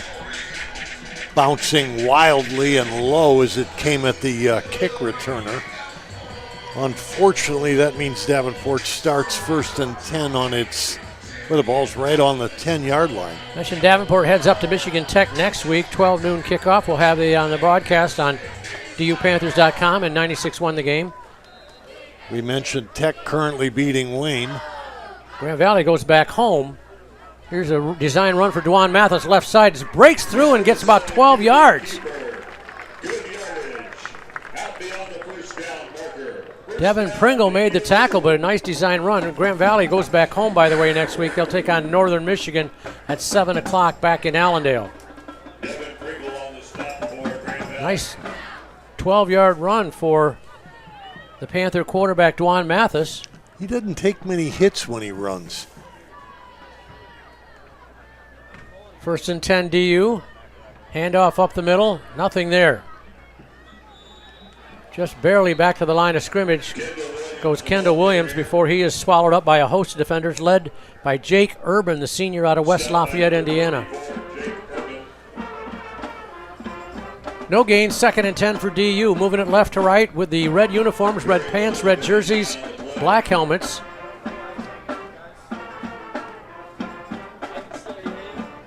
Grand Valley counters with the all-white pants and jerseys and dark blue helmets. 2nd and 10 to pass Dwan Mathis in the pocket. He throws it long over the middle for Preston Smith, and there's a flag. Two different officials saw Preston Smith get knocked down by Therese Reed, the junior DB. So each team's picked up a 15-yard defensive pass interference penalty. 15 yards from the previous spot, automatic first down. So the Panthers move the chains by way of the penalty there. Panthers will have the win this entire quarter, Bill. I would expect them to put the ball up more than usual. Get it done now. You wouldn't want to do it late if you're still trailing by a well.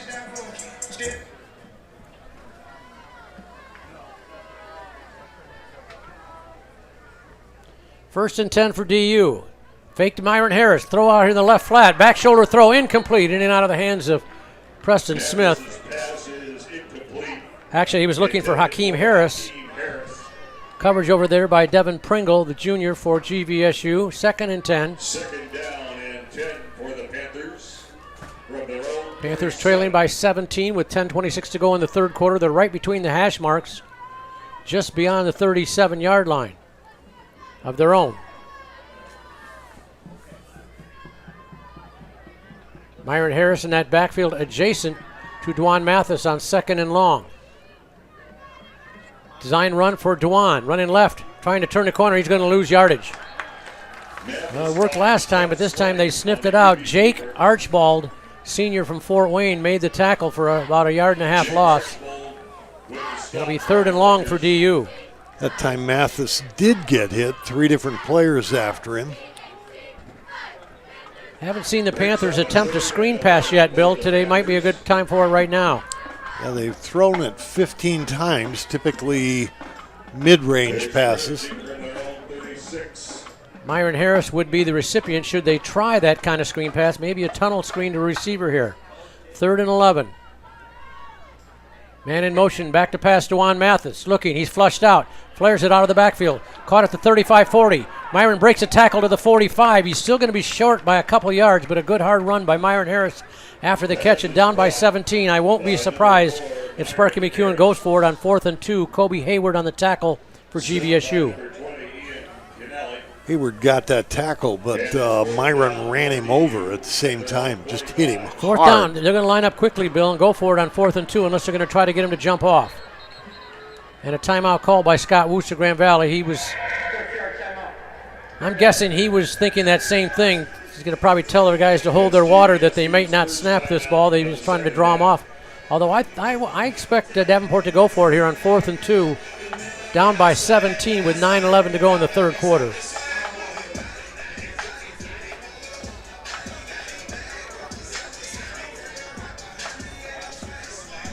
Bill mentioned earlier, a good crowd on hand again. A lot of people standing along the wall and the interior fence, Bill, below in the end zone to the left, and standing on the gate all the way around from one side all the way to the other.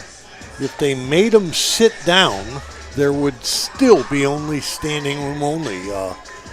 Well more than the seating capacity here today.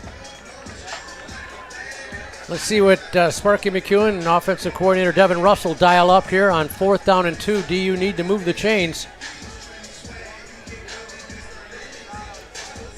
By the way, Rick, that crowd we talked about included a number of Davenport fans that really got to jawing with the Laker players at halftime. Kind of fun and funny to watch, except for the scoreboard at the time they were arguing. 4th and 2. DU going to snap it at the 45-yard line. Juan Mathis gives to Myron up the middle. He's not going to make it. No, he doesn't. Oh, he got close, but Panthers think he got it, but I don't think he did.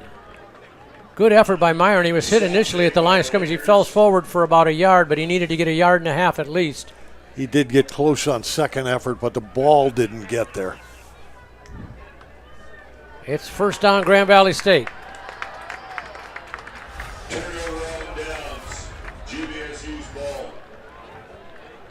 Second time in this game, Davenport has been stopped on downs. They also had an interception in the red zone. Panthers only punted the ball 2 times in this game. Grand Valley has not punted the ball at all, I don't believe. They had 1 punt in this quarter.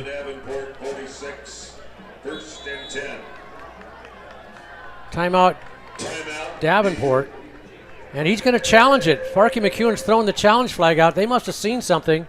Now again, our Arete visual crew is going to show you the replay on that last play that appeared to come up short. However, remember, that is not the video that the referees are looking at. There is one solitary camera that is up here just for replays.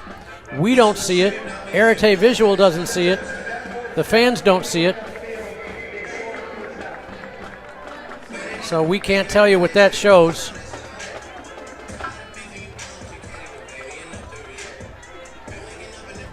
As we look at it, Bill, I would say, about 2 feet short of the line to gain to where the ball is spotted right now. Yeah, I thought the ball carrier had a late second effort.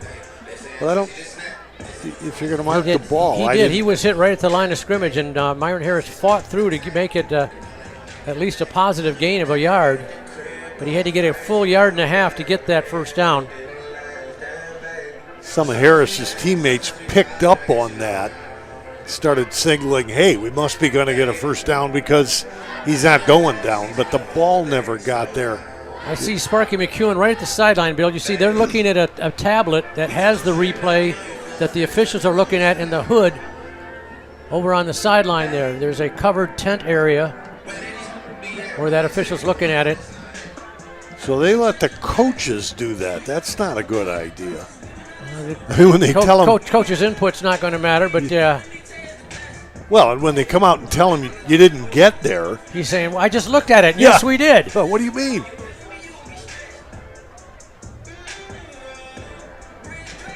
Sparky doesn't look very confident after he looks at the tablet, I don't think.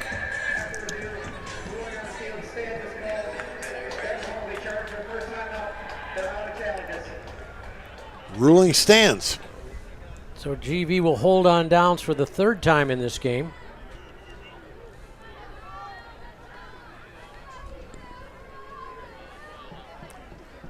Lakers would like about a 5-minute drive and another touchdown. 9:05 to go in the third quarter. Grand Valley 24, Davenport 7. Derek Woods in the backfield now.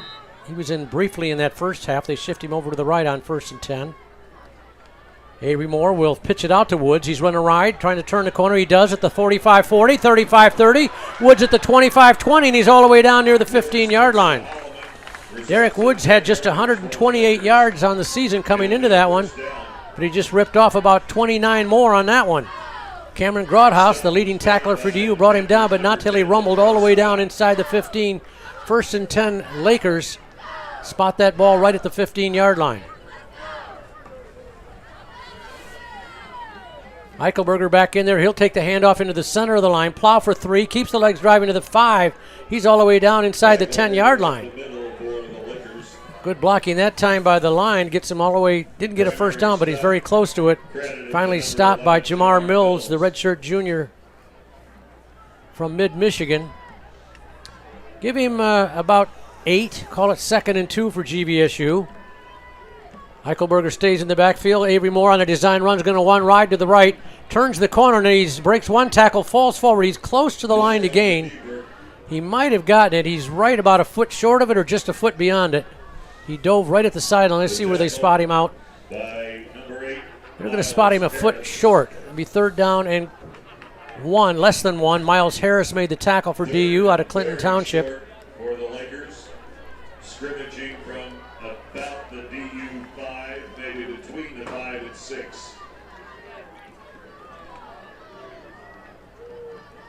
Eichelberger stays in the deep back formation in that pistol form. Now they'll shuffle him over to the right.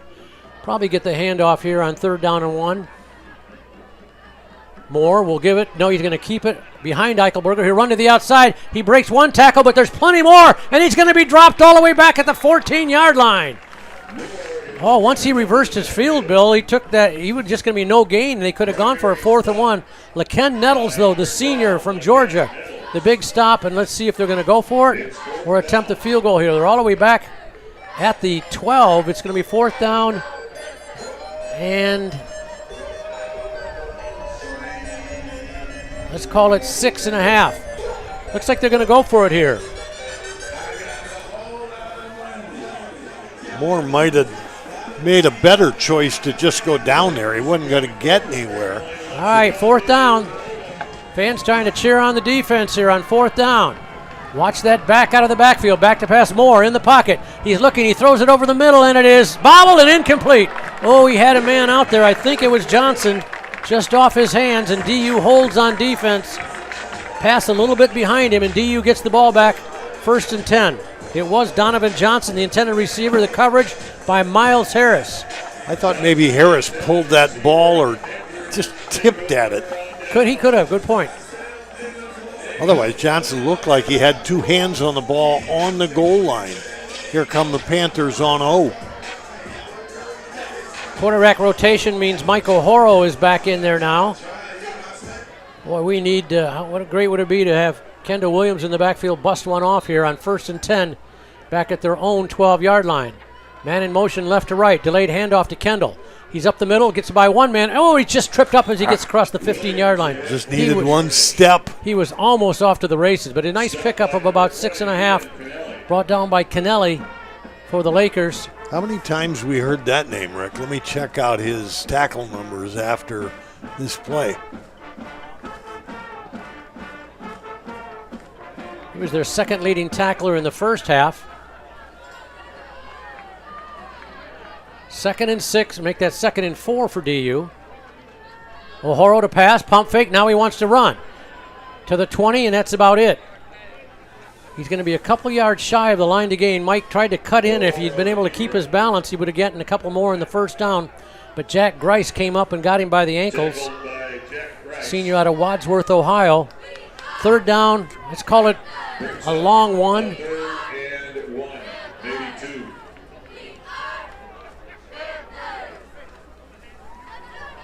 We're going to keep O'Horo in there. I won't be surprised if it's another design quarterback draw here on 3rd down and a long one.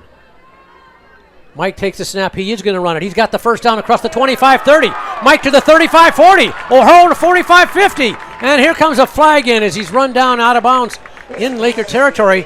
Boy, I don't think it's that leg. Did somebody grab the face mask? I don't think that guy was clipping over there. There was only one other guy on that side of the field for Davenport. Hart ran him down. And I can't believe it was an illegal block. And here comes another late flag. Grand Valley's coach is clapping. Ah. So it's a spot foul, Bill. The good news is they'll move the chains because he had the first down. The foul committed way out near the 44-yard line. They'll move it back from there. DU will move the chains. So big run for Mike O'Horo. Good run by Mike. That's his longest gallop of the season on the ground. He's got 2 receivers right on 1st and 10 for DU at its own 34. 5:11 to go 3rd quarter.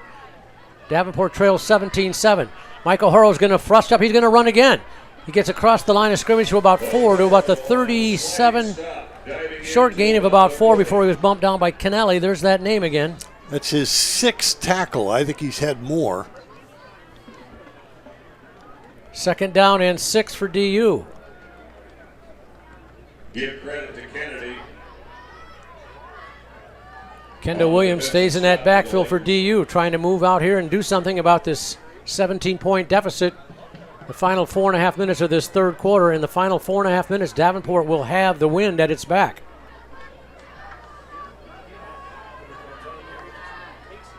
Play clock down to 4.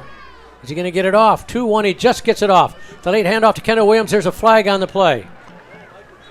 I'm hoping that maybe one of the linemen lined up out of offsides. That's the only thing that can help Davenport. Otherwise, it's going to be an illegal formation. Jack Gilchrist on the tackle, but let's check out the call from our referee, Carl Chapman, first. I wonder if we might see a hold in tight. Nope. You're right. It was the formation. So I'll make it 3rd and 9 now as the ball's backed up to the 35-yard line. Lakers moving it left to right between the hash marks on this sunny, windy day here in the southeast portion of Greater Grand Rapids, Michigan. 3rd and 9 from the 35 for DU. Everybody in tight. Dwan Mathis back in there on 3rd down, isn't it? It is. Dwan back to pass. He's going to throw it over the middle, and it is caught at the 40 and brought down right there. It was Peyton Carter on the catch, but he's brought down at the 40, a good 4.5 yards shy of the first down. Anthony Cardamone on the tackle. And DU will send the punt team out on 4th down and 4.5.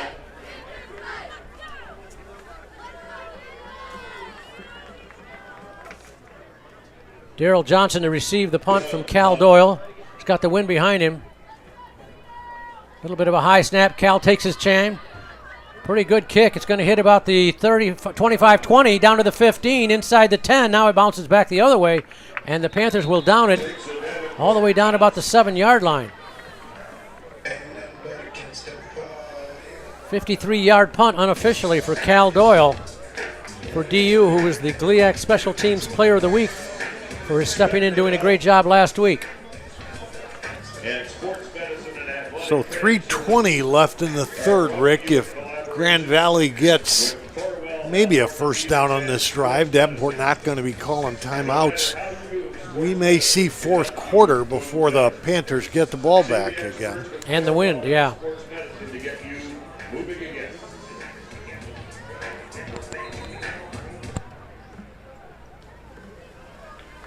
Jones in the backfield on first down. They'll pitch it out to him, running wide. Gets by one man. Plenty of pursuit help for Davenport. Nice run by Kenneth Jones, though. He was going to be hit for about a 2 or 3 yard loss, but he cut back and got back to the line of scrimmage and actually gained a yard before Austin Steef, the sophomore out of Orlando, Florida, and Cypress Creek High School brought him down. 2nd and 9 for GB. Final 3 minutes of this third quarter. Grand Valley with the ball and a 24-7 lead over Davenport. GLIAC opener for both squads. Jones stays in the backfield next to Avery Moore, who takes the snap in the pocket. He wants to run, and he is hit behind the line of scrimmage. That was a design run, so they won't get a sack on that, but it is a loss of a couple. Making the tackle there, a couple of Panthers were in there. Keon Betancourt, one of the heroes in last week's win. He made that interception, remember, in the final possession of the game for William Jewell that salted the victory away for Davenport. 3rd down and 9. Clock approaching 2 minutes here in this third quarter. DUD needs a stop to get the ball back here. Avery Moore, a long count, takes this pistol snap in the pocket, throws it long over the right sideline, and that ball is incomplete. Here's a flag. Again, the back shoulder throw. The intended receiver Johnson came back towards it. Coverage by Justin White. And it's just becoming so commonplace in football. Now you throw the back shoulder throw, the receiver stops, comes back towards, and he comes back towards the defender. And if the defender doesn't turn around, which he did not in this case, it's going to be interference almost every time. Also means they don't see it coming. You'll see it again. Justin White not able to get that head turned around. And Grand Valley moves the chains with under 2 minutes to go in the third quarter with the ball and a 17-point advantage. Lakers, of course, not looking ahead, but their fans are already to October 26th, which is 3 weeks from today, if my math is right, against Ferris State in Allendale. 1st and 10 for the Lakers. Here's the pitch out, no, a fake pitch. Back to pass Avery Moore. Now he'll flip it out to Eichelberger out in the flat. He tries to turn the corner. A good pursuit by Davenport. Holds into a minimum gain of a couple. Stopped by the Panthers, number 10, Latrell Scott, the redshirt sophomore from Simeon Academy High School in the Chicago area, made the tackle after a short 2-yard gain. 100 seconds left in this third quarter. Right to left go the GVSU Lakers with the white unis against the red-shirted Davenport defense. 2nd and 8. Avery Moore, the senior, will fake the handoff, roll to the right. He's looking to throw. Now he throws a lateral pass out here. Caught at the 25 to the 30. This is not across the 35-40. Here comes the flag. He breaks a tackle into Davenport territory, but I believe this one's coming back. Nice catch and run to Kyle Knott. That was a lateral pass, Bill. Had it not been caught, it might have been ruled a fumble. But a nice grab by Knott, who turned it upfield, but eventually making the tackle, Ralph Donaldson, the junior from Detroit, who transferred from Ferris State to DU. Holding penalty. So that'll wipe that out. That'll be a spot foul. See where they put the flag down. So it turned out to be end up positive gain overall. Down stays the same. It'll be 2nd down and about 5, let's call it. Down box says first. It is not. It is 2nd down.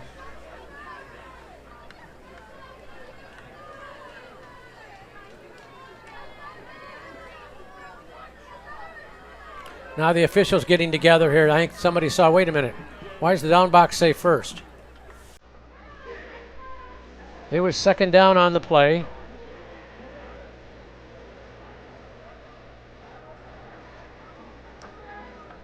Second down now for the Lakers. Now the down box is corrected. Let's call it a short 5 for the Lakers with 1:19 left in the third.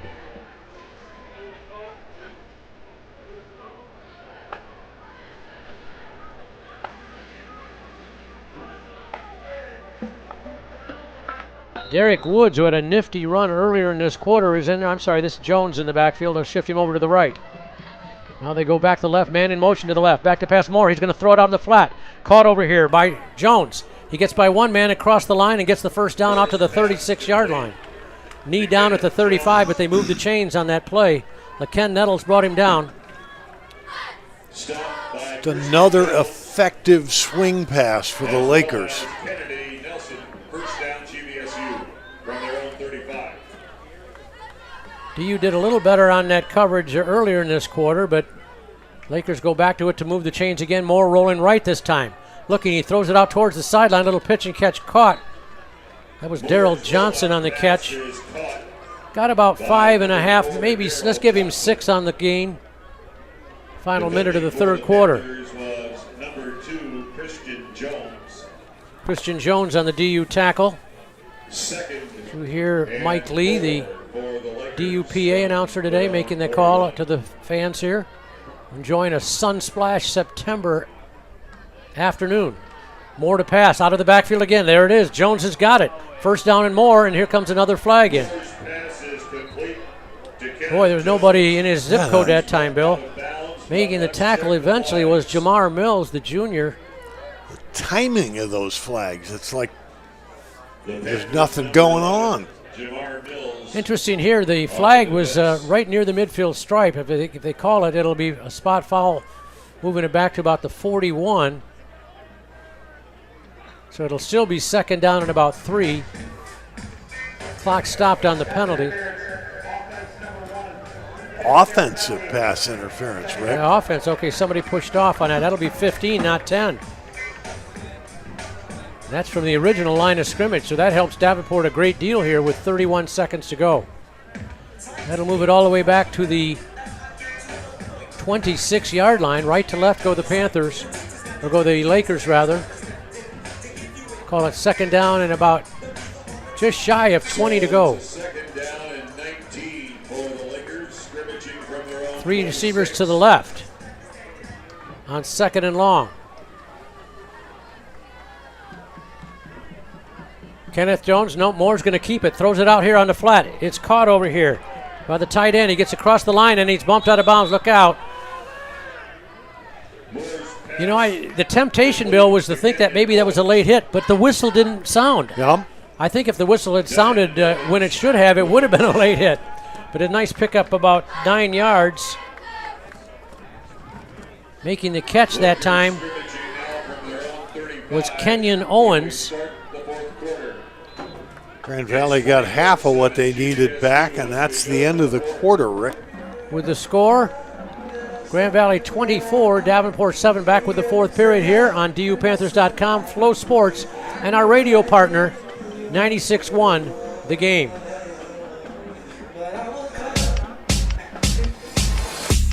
Davenport football head coach Sparky McEwen is building something special and looks for talented local football players every summer at his DU football camps. Each summer, the Panthers offer a series of team and individual summer camps for high school students in grades 10 through 12. Camps offered include 7-on-7 team passing camps and skills camps for offensive and defensive players. At these camps, Panther coaches will provide evaluations, share fundamental and drill work tips, teach new skills, and assist in the development of current skills.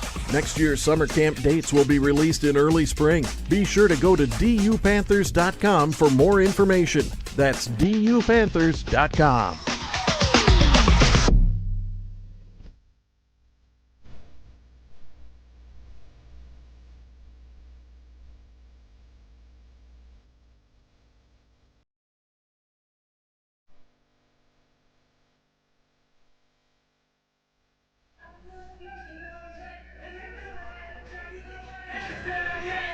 Three quarters in the books. Rick Berkey and Bill Rowan, our spotter Mark Erickson here, and Grand Valley with the lead, 24-7.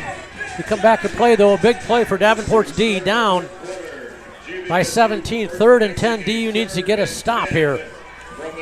Avery Moore's been very mobile at quarterback for GV here. He's got 3 receivers to right. Now he shifts Eichelberger to his right on 3rd down and long. Moore to pass in the pocket, stepping back. He's got time. He's looking out. Now he's flush. He throws it long over the middle, and that ball is Incomplete. He was looking for Jordan Johnson. Pass intended for Jordan Johnson falls Moore took a hit just as he threw it, but he stood right in there and delivered a strong ball over the middle with the wind behind him. Diamond Evans on the coverage there. Bill, I think he didn't adjust to the wind now being behind him because he had a man out there, but he threw him about 5 yards too far. Yeah, just didn't get close. Stats at the end of the third quarter. Grand Valley with a 20-12 first down advantage. Grand Valley has exactly 227 yards rushing and the very same number passing. 227 on the ground, 227 in the air. Oh, Brody Thompson to receive the punt from Sunderman. Nice kick. Again with the wind. Oh, man, all the way down into the end zone. Oh, did he ever hit that one. Evan Sunderman. That went about 665. Yeah. And that's what he's credited for, 65. Bill, it hit at the goal line and skipped another 20 yards beyond the end zone. In fact, there's a kid way down by the lockers chasing the ball down. Give you a couple more stats. Possession time of interest. Grand Valley's had the ball for nearly 26 minutes. Davenport only 19. That'll tire out a defense. DeJuan Matheson at quarterback for DU. They start at their own 20-yard line. First down handoff off the right side. Nowhere to go there. Got to the line of scrimmage, maybe 1 yard. Did Kendall Williams for DU. Some other numbers, Bill? Yeah, you bet. 28 for 173, so rushing. So Davenport, Sparky's getting him on track there. He could get 200 by the end of the day, and they were averaging 104, so they may double their numbers. Passing yards only 77 for the Panthers. 2nd and 9. Mathis to pass. Deep pattern on the right sideline, and that ball is incomplete. Mathis's pass is incomplete. He was looking for Hakeem Harris down the sideline, but he was well covered by GV's Devin Pringle over there. 3rd down and long for DU against the wind now for the first time in this half.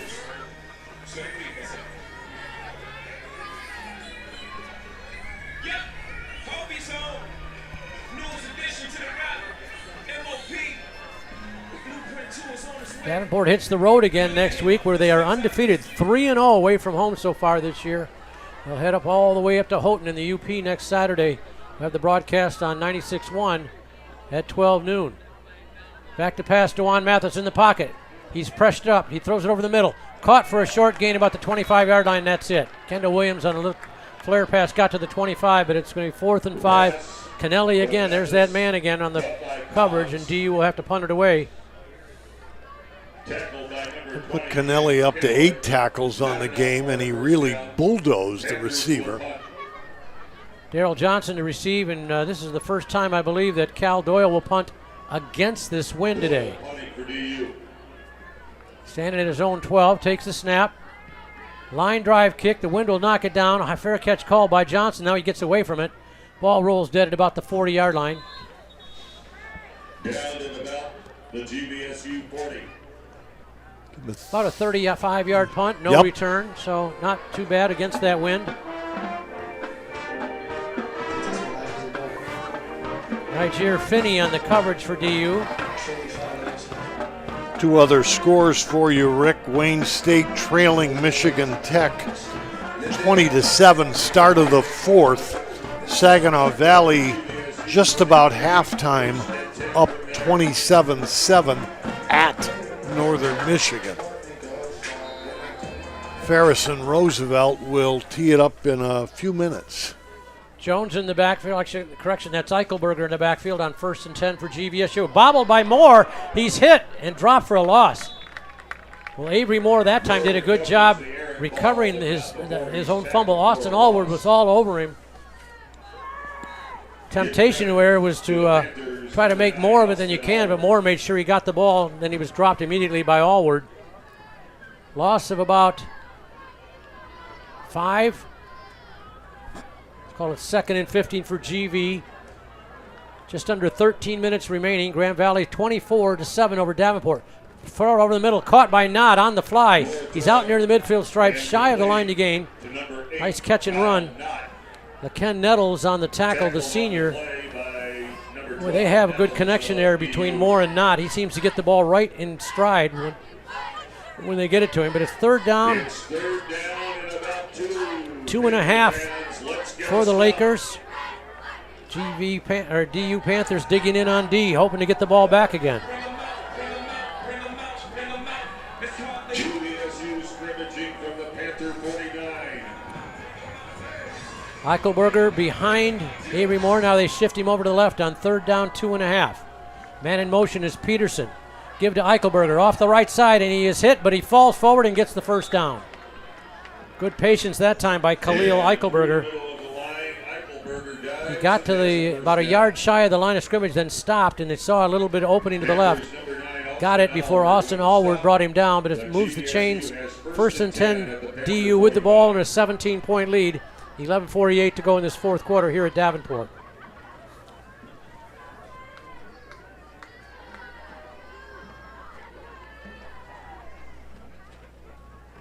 Peterson in motion again to the left. Nope, Moore's going to keep it on the bootleg to the left.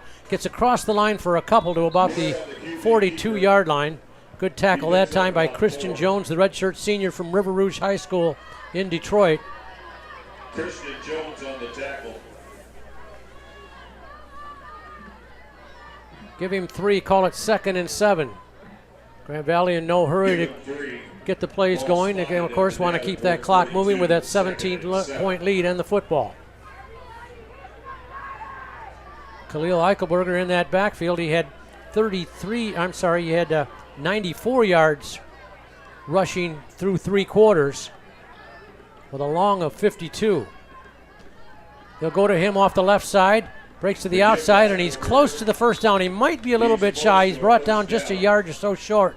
Gimonte Peck, who had a terrific game last week in Missouri in the Panthers' win on the road, got him down a yard short of that line to gain, and now the Lakers will bring in some beef on that line.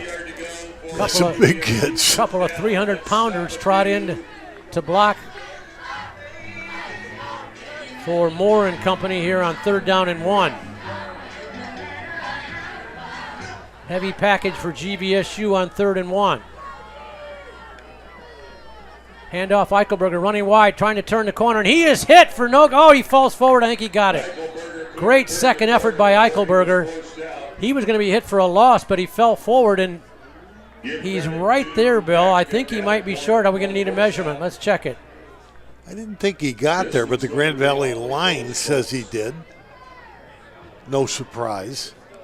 No, they're saying he's short. He's a good half yard short.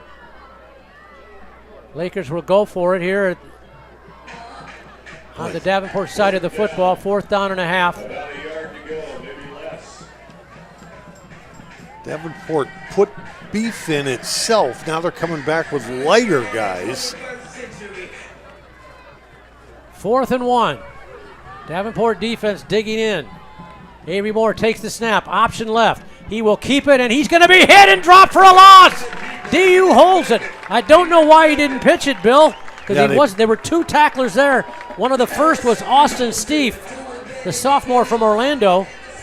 And if he pitched it by, there was all kinds of room on the outside for the running back. Yeah, he ran to the short side of the field, and it was like he couldn't make his mind up. Then just froze. Down he went for a loss. And maybe the biggest drive of the game for Davenport coming up. A little over 9 minutes and a 17-point deficit. Well, Davenport's got a mountain to climb, but if they do, remember that 4th down stop right there at the 9:16 mark of the 4th quarter.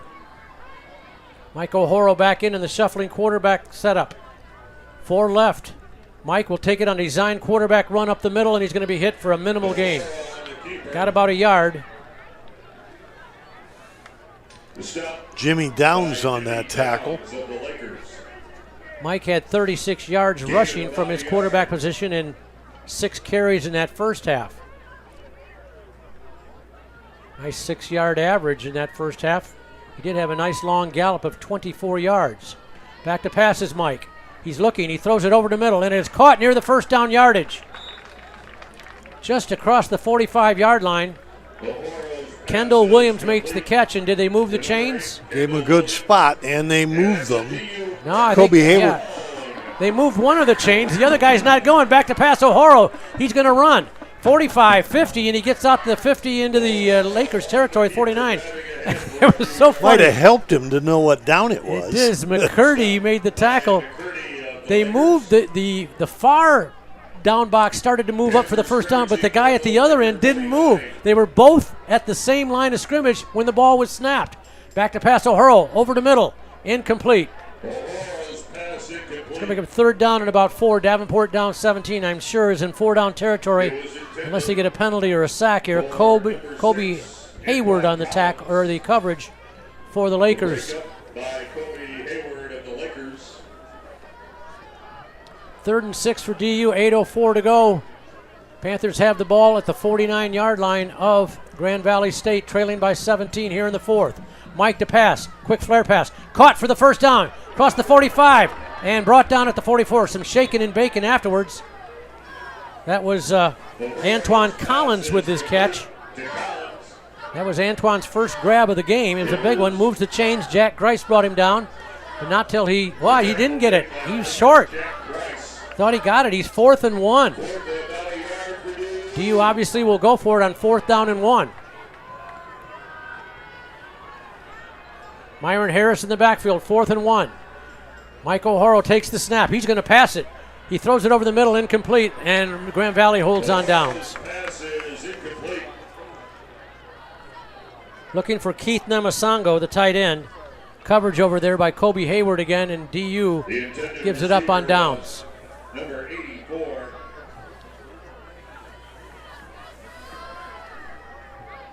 That was Namasango.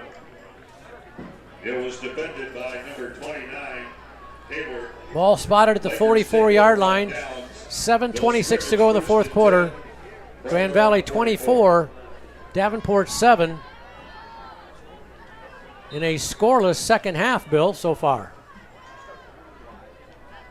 We played 1.5 quarters of scoreless football in the second half. Tally the same as it was when they went to the locker rooms. Avery Moore, a high snap, gets it, hands it off to his running back. Across the line of scrimmage goes Avery Jones. Make that Kenneth Jones make that. He's down to the Davenport 48-yard line before he's brought down by Christian Jones. I think you're going to see Coach Wooster just stick to the ground unless they stop him now. Oh, yeah, I think he's only going to throw on 3rd and long. I agree. And keep that clock moving with that 17-point advantage now under 7 minutes and running. Moore, delayed handoff to the right side. Across the line, gets the first down, and out to the 41-yard line goes Jones again. Give him the 40. They move the chains to the DU 40. 1st and 10. Giamonte Peck on the tackle, but it's a 1st and 10 for Grand Valley State. Made by Giamonte Peck, number 0. But it's 1st and 10 Lakers at the Panther 40.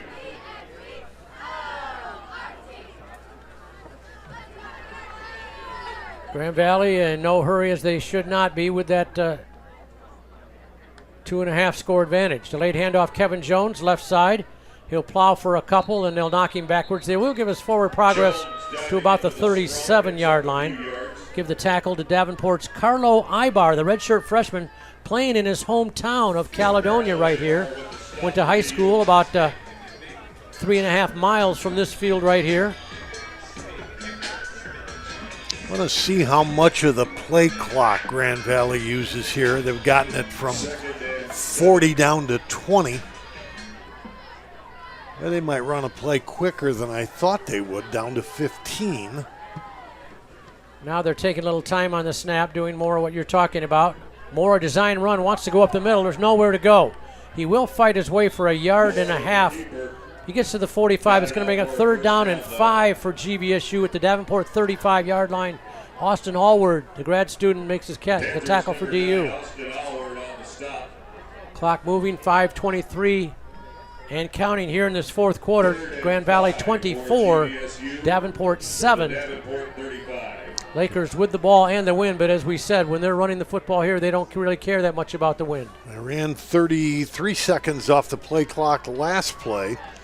Now they're coming up on 30 seconds and no hurry. Kenneth Jones has been in this backfield this entire drive. He stays in there. They'll give it to him running wide to the left. Gets by one man. He's got the first. No, he's just short of it, I think. Brought down about the 31. He started to go down, was going to make a cut, and he's brought down 4th and 1. Austin Allward, another tackle on this sequence. I would anticipate that Scott Wooster will go for it on 4th and 1, even if they don't get it. Davenport still 70 yards away from the end zone, trailing by 17. We've got 4.5 minutes left in this one. Crowd sticking around, Rick. They are. Why not? Even the standing room crowd all the way around the wall of the stands here. Good to see our buddy Brett Bakita stopped in the first half to say hi from 96-1 the game. 4th and 1, and there's a timeout called by Davenport just before the snap. Second of the half on DU. Remember, they lost a timeout when they challenged that 4th and 1 play that was ruled a first down and then upheld on review.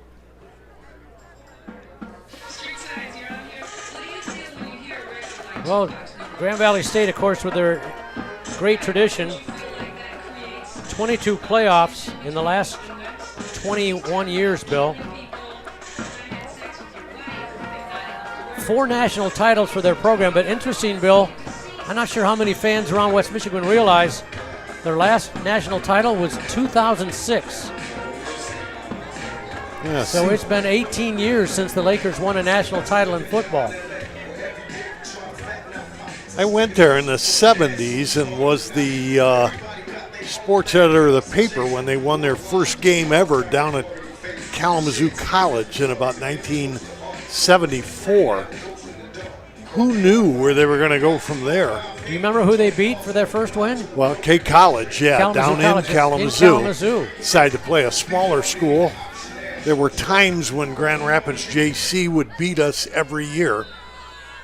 Then we'd take their players and turn the program around. 4th down and 1. Jones to the right of Moore. They'll give to Kenneth Jones. He goes in the center line, gets the first down across the 30 to about the 26-yard line, maybe the 27. But he moves the chains, which was their primary goal here, with under 4 minutes to go and the clock moving here in Caledonia.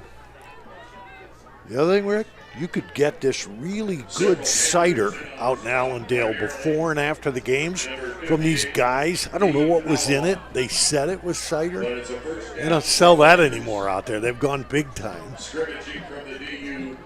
Yeah, they still sell that kind of cider at the concession stand now, but you got to pay heavily for it. I don't know. I don't know if they're allowed to. I think the ingredients are different now.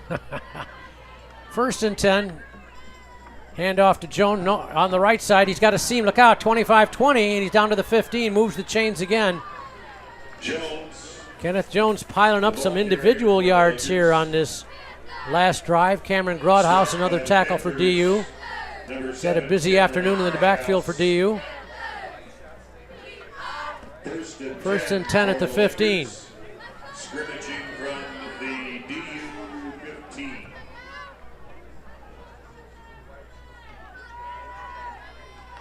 Avery Moore takes the high snap, wants to hand off, cannot. He'll keep it himself, and he'll be hit for a loss.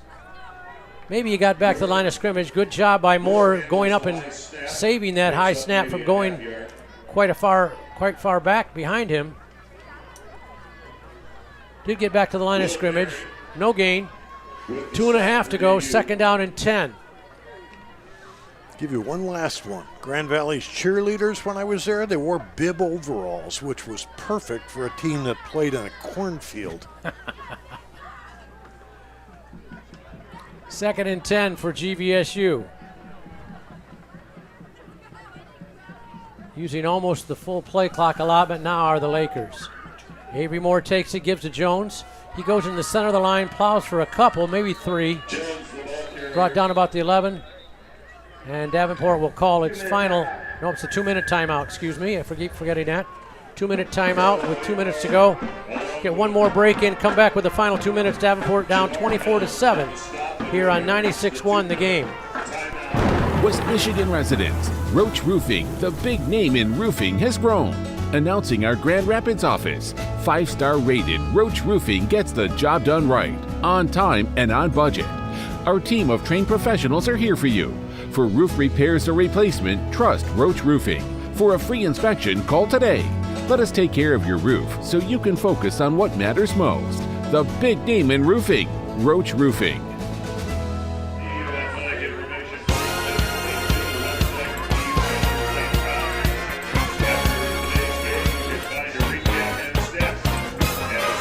And thanks to our presenting sponsor, Roach Roofing.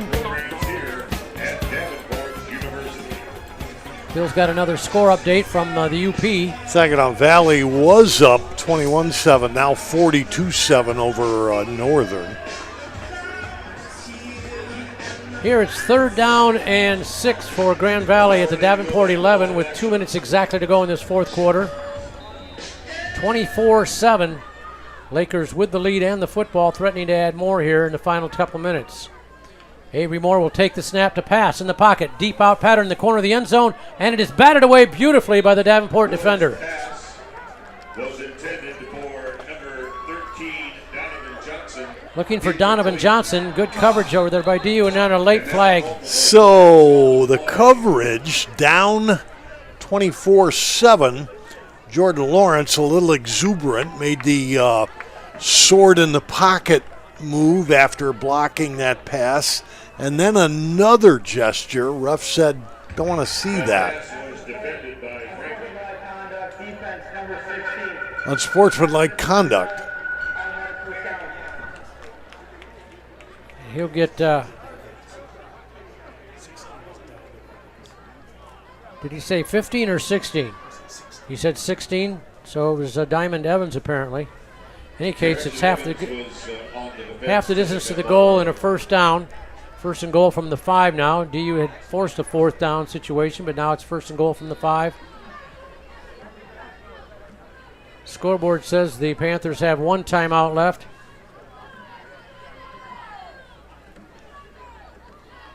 Avery Moore will give to Jones into the center of the line, and he is hit at the line. He falls forward.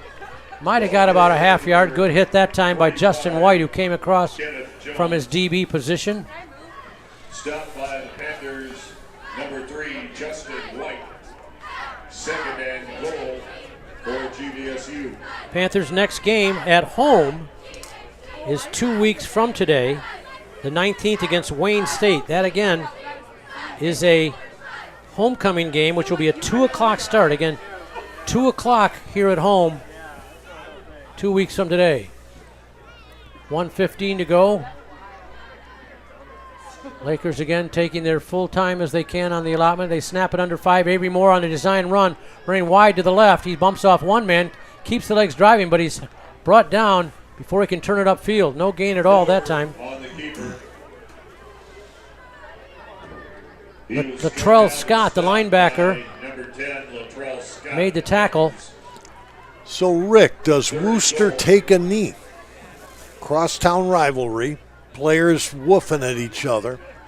You're up 20-17. He could. Throwing it in the end zone. The math says he could take a knee and end this one, and I think that's what they're going to do. Well, no, they're not. They're going to run it in standard formation right now, I believe. That would leave a lot to talk about if he goes in. Broken play. Moore's going to run, and he's going to be hit way back in the 10-yard line. So Davenport's going to hold him out of the end zone as the final seconds tip off. Give that final tackle of the game to Justin White, who's made a couple nice deep defensive plays here. But they'll wind it down. They don't have to snap it again. They won't. And Grand Valley will extend its all-time record to 7-0 over Davenport, 3-0 here at DU. Final score today, Grand Valley 24, Davenport 7. We will take a timeout, come back with final stats and comments here on DUPanthers.com, Flow Sports, and our radio partner 96.1 The Game. Davenport coach Sparky McEwen is building a big name for his football program in West Michigan, just the way that Roach Home Improvement has become the big name in roofing in West Michigan. For roofing, siding, windows, and doors, Roach Home Improvement has been servicing West Michigan for over 15 years. Just as a football team has to come together, the Roach team knows it all has to come together in terms of quality, workmanship, and service, whether you're looking for roofing, siding, or windows and doors. Coach Sparky is getting players from across West Michigan, and Roach Home Improvement is servicing homes and businesses across all of West Michigan, from Grand Rapids to Kalamazoo to Battle Creek, and everything in between. Plus, Roach Home Improvement offers financing that can match any budget through their friends at Ally Financing. Go to the website roachhomeimprovement.com for more information. That's roachhomeimprovement.com. At Roach Home Improvement, our family looks forward to servicing yours. Roach Home Improvement, the big name in roofing. Johnny's Pizza King in Cutlerville at 6629 South Division, just north of 68th, is the perfect place for your meal tonight or anytime with fantastic homemade food. Serving the community for 42 years, Johnny's Pizza King has the pizza your whole family will love. The cheese, sauce, crust, and toppings tell you instantly why they're the king. And if you're up for a challenge, take on their The King Pizza with 10. That's right, 10 different items. But Johnny's Pizza King is more than just great pizza. Check out their subs, pasta dishes, chicken wings, and tenders too. They deliver within 5 miles of the restaurant, and they stay open late until 11 p.m. Sunday through Thursday and until 1 a.m. on Fridays and Saturdays. Mention that you heard this commercial during the game and you'll receive $5 off on a purchase of $20 or more. Call Johnny's Pizza King at 281-2322. Visit them online at johnnyspizzaking.com or find them on DoorDash and Grubhub.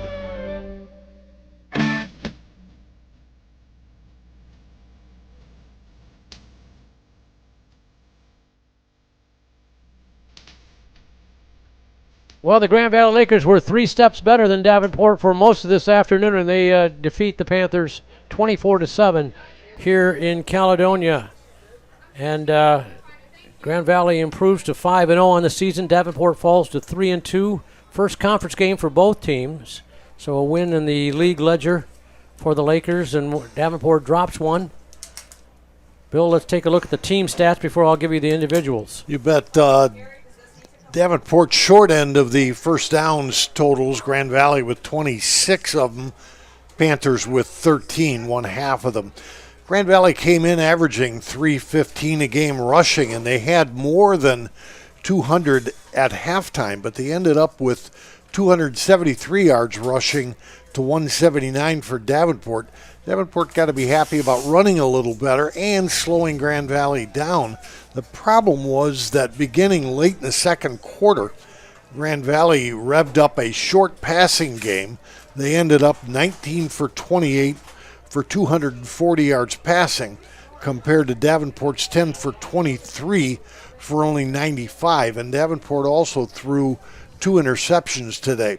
Total offense, Grand Valley 513 yards, Davenport 274. But the other notable stat, Grand Valley ran 79 plays, Davenport only 54.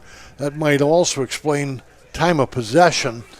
Grand Valley 37 minutes, Davenport only 23. That's so a full quarter difference. Yeah, at some point you wear them down. Sorry, and third down conversions, Davenport only 3 of 12 on third down.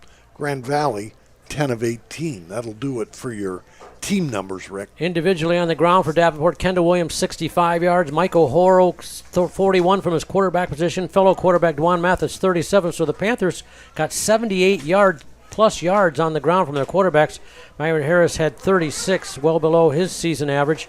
For the Lakers, Eichelberger 104 yards with a long of 52. Kenneth Jones had 87, most of those 87 coming on that final drive for GVSU. Passing, Avery Moore for the Lakers, 19 out of 28, 240 yards, 2 touchdowns, no interceptions. For the Panthers, Dwan Mathis, 7 of 14 for 74 yards, 1 interception. Michael Horo, 3 of 9 for 21 yards and 1 interception as well. Long gain through the air for DU today, 19 yards. Receiving for Davenport, Preston Smith had 2 grabs for 30 yards. Peyton Carter had 2 for 12. And Antoine Collins had 2 for 9 yards as well. Receiving for the Lakers, Eichelberger had 5, Kyle Knott and Kenneth Jones had 3 each. leading tacklers in the game today for Davenport. Cameron Grodhaus, terrific job by him. 13 tackles to lead everybody in that category. Austin Allward had 9. Latrell Scott had 9. Jamar Ills had 8 for DU. Archibald had 8 for the Lakers, and Pringle and Kennelly had 7 apiece for GVSU. Well, Bill, we talked a little bit in the pregame. You mentioned about how the Laker plan was just to line it up and not really try to do too much too fancy, and they stayed with it. Avery Moore was very, he wasn't perfect, but he was solid at quarterback once again for the Lakers, and they didn't make any mistakes, no turnovers. Yeah, after the initial big surge on the ground, there was a point when Grand Valley had 274 on the ground and 274 through the air. Tough to beat a balanced team like that. Grand Valley, as we said, comes back home. They take on Northern Michigan at 7 o'clock in Allendale next week. Davenport heads on the road. We'll head out to take on the Michigan Tech Huskies up in Houghton. We'll have the broadcast on 96.1 The Game and DUPanthers.com tomorrow or next Saturday at about 12 noon. Davenport comes home 2 weeks from today against Wayne State for the homecoming game at 2 o'clock. 2 o'clock, the next home game here at DU. That'll wrap it up here from Allendale. I want to thank Arete Visual for their fine video job with that. Our spotter was Mark Erickson here today, and he did his usual superb job. My partner, Bill Rowan, of course, and I, Rick Berkey, want to thank you for tuning in or watching us wherever you were tuning in to catch this action. And don't forget to stay with us down the road. All right, that'll wrap it up one final time here at Davenport. So for Bill, this is Rick saying so long. Once again, the unhappy totals from Davenport: Grand Valley 24 and Davenport 7. So long, everybody. Thanks for listening to today's edition of Davenport University Football on 96.1 The Game and on DUPanthers.com. Davenport football can be heard here all season long and is presented by Roach Home Improvement, the big name in roofing, and by Johnny's Pizza King on South Division just north of 68th Street. Make sure you join us next week for our next Davenport football game here on 96.1 The Game and the DUPanthers.com.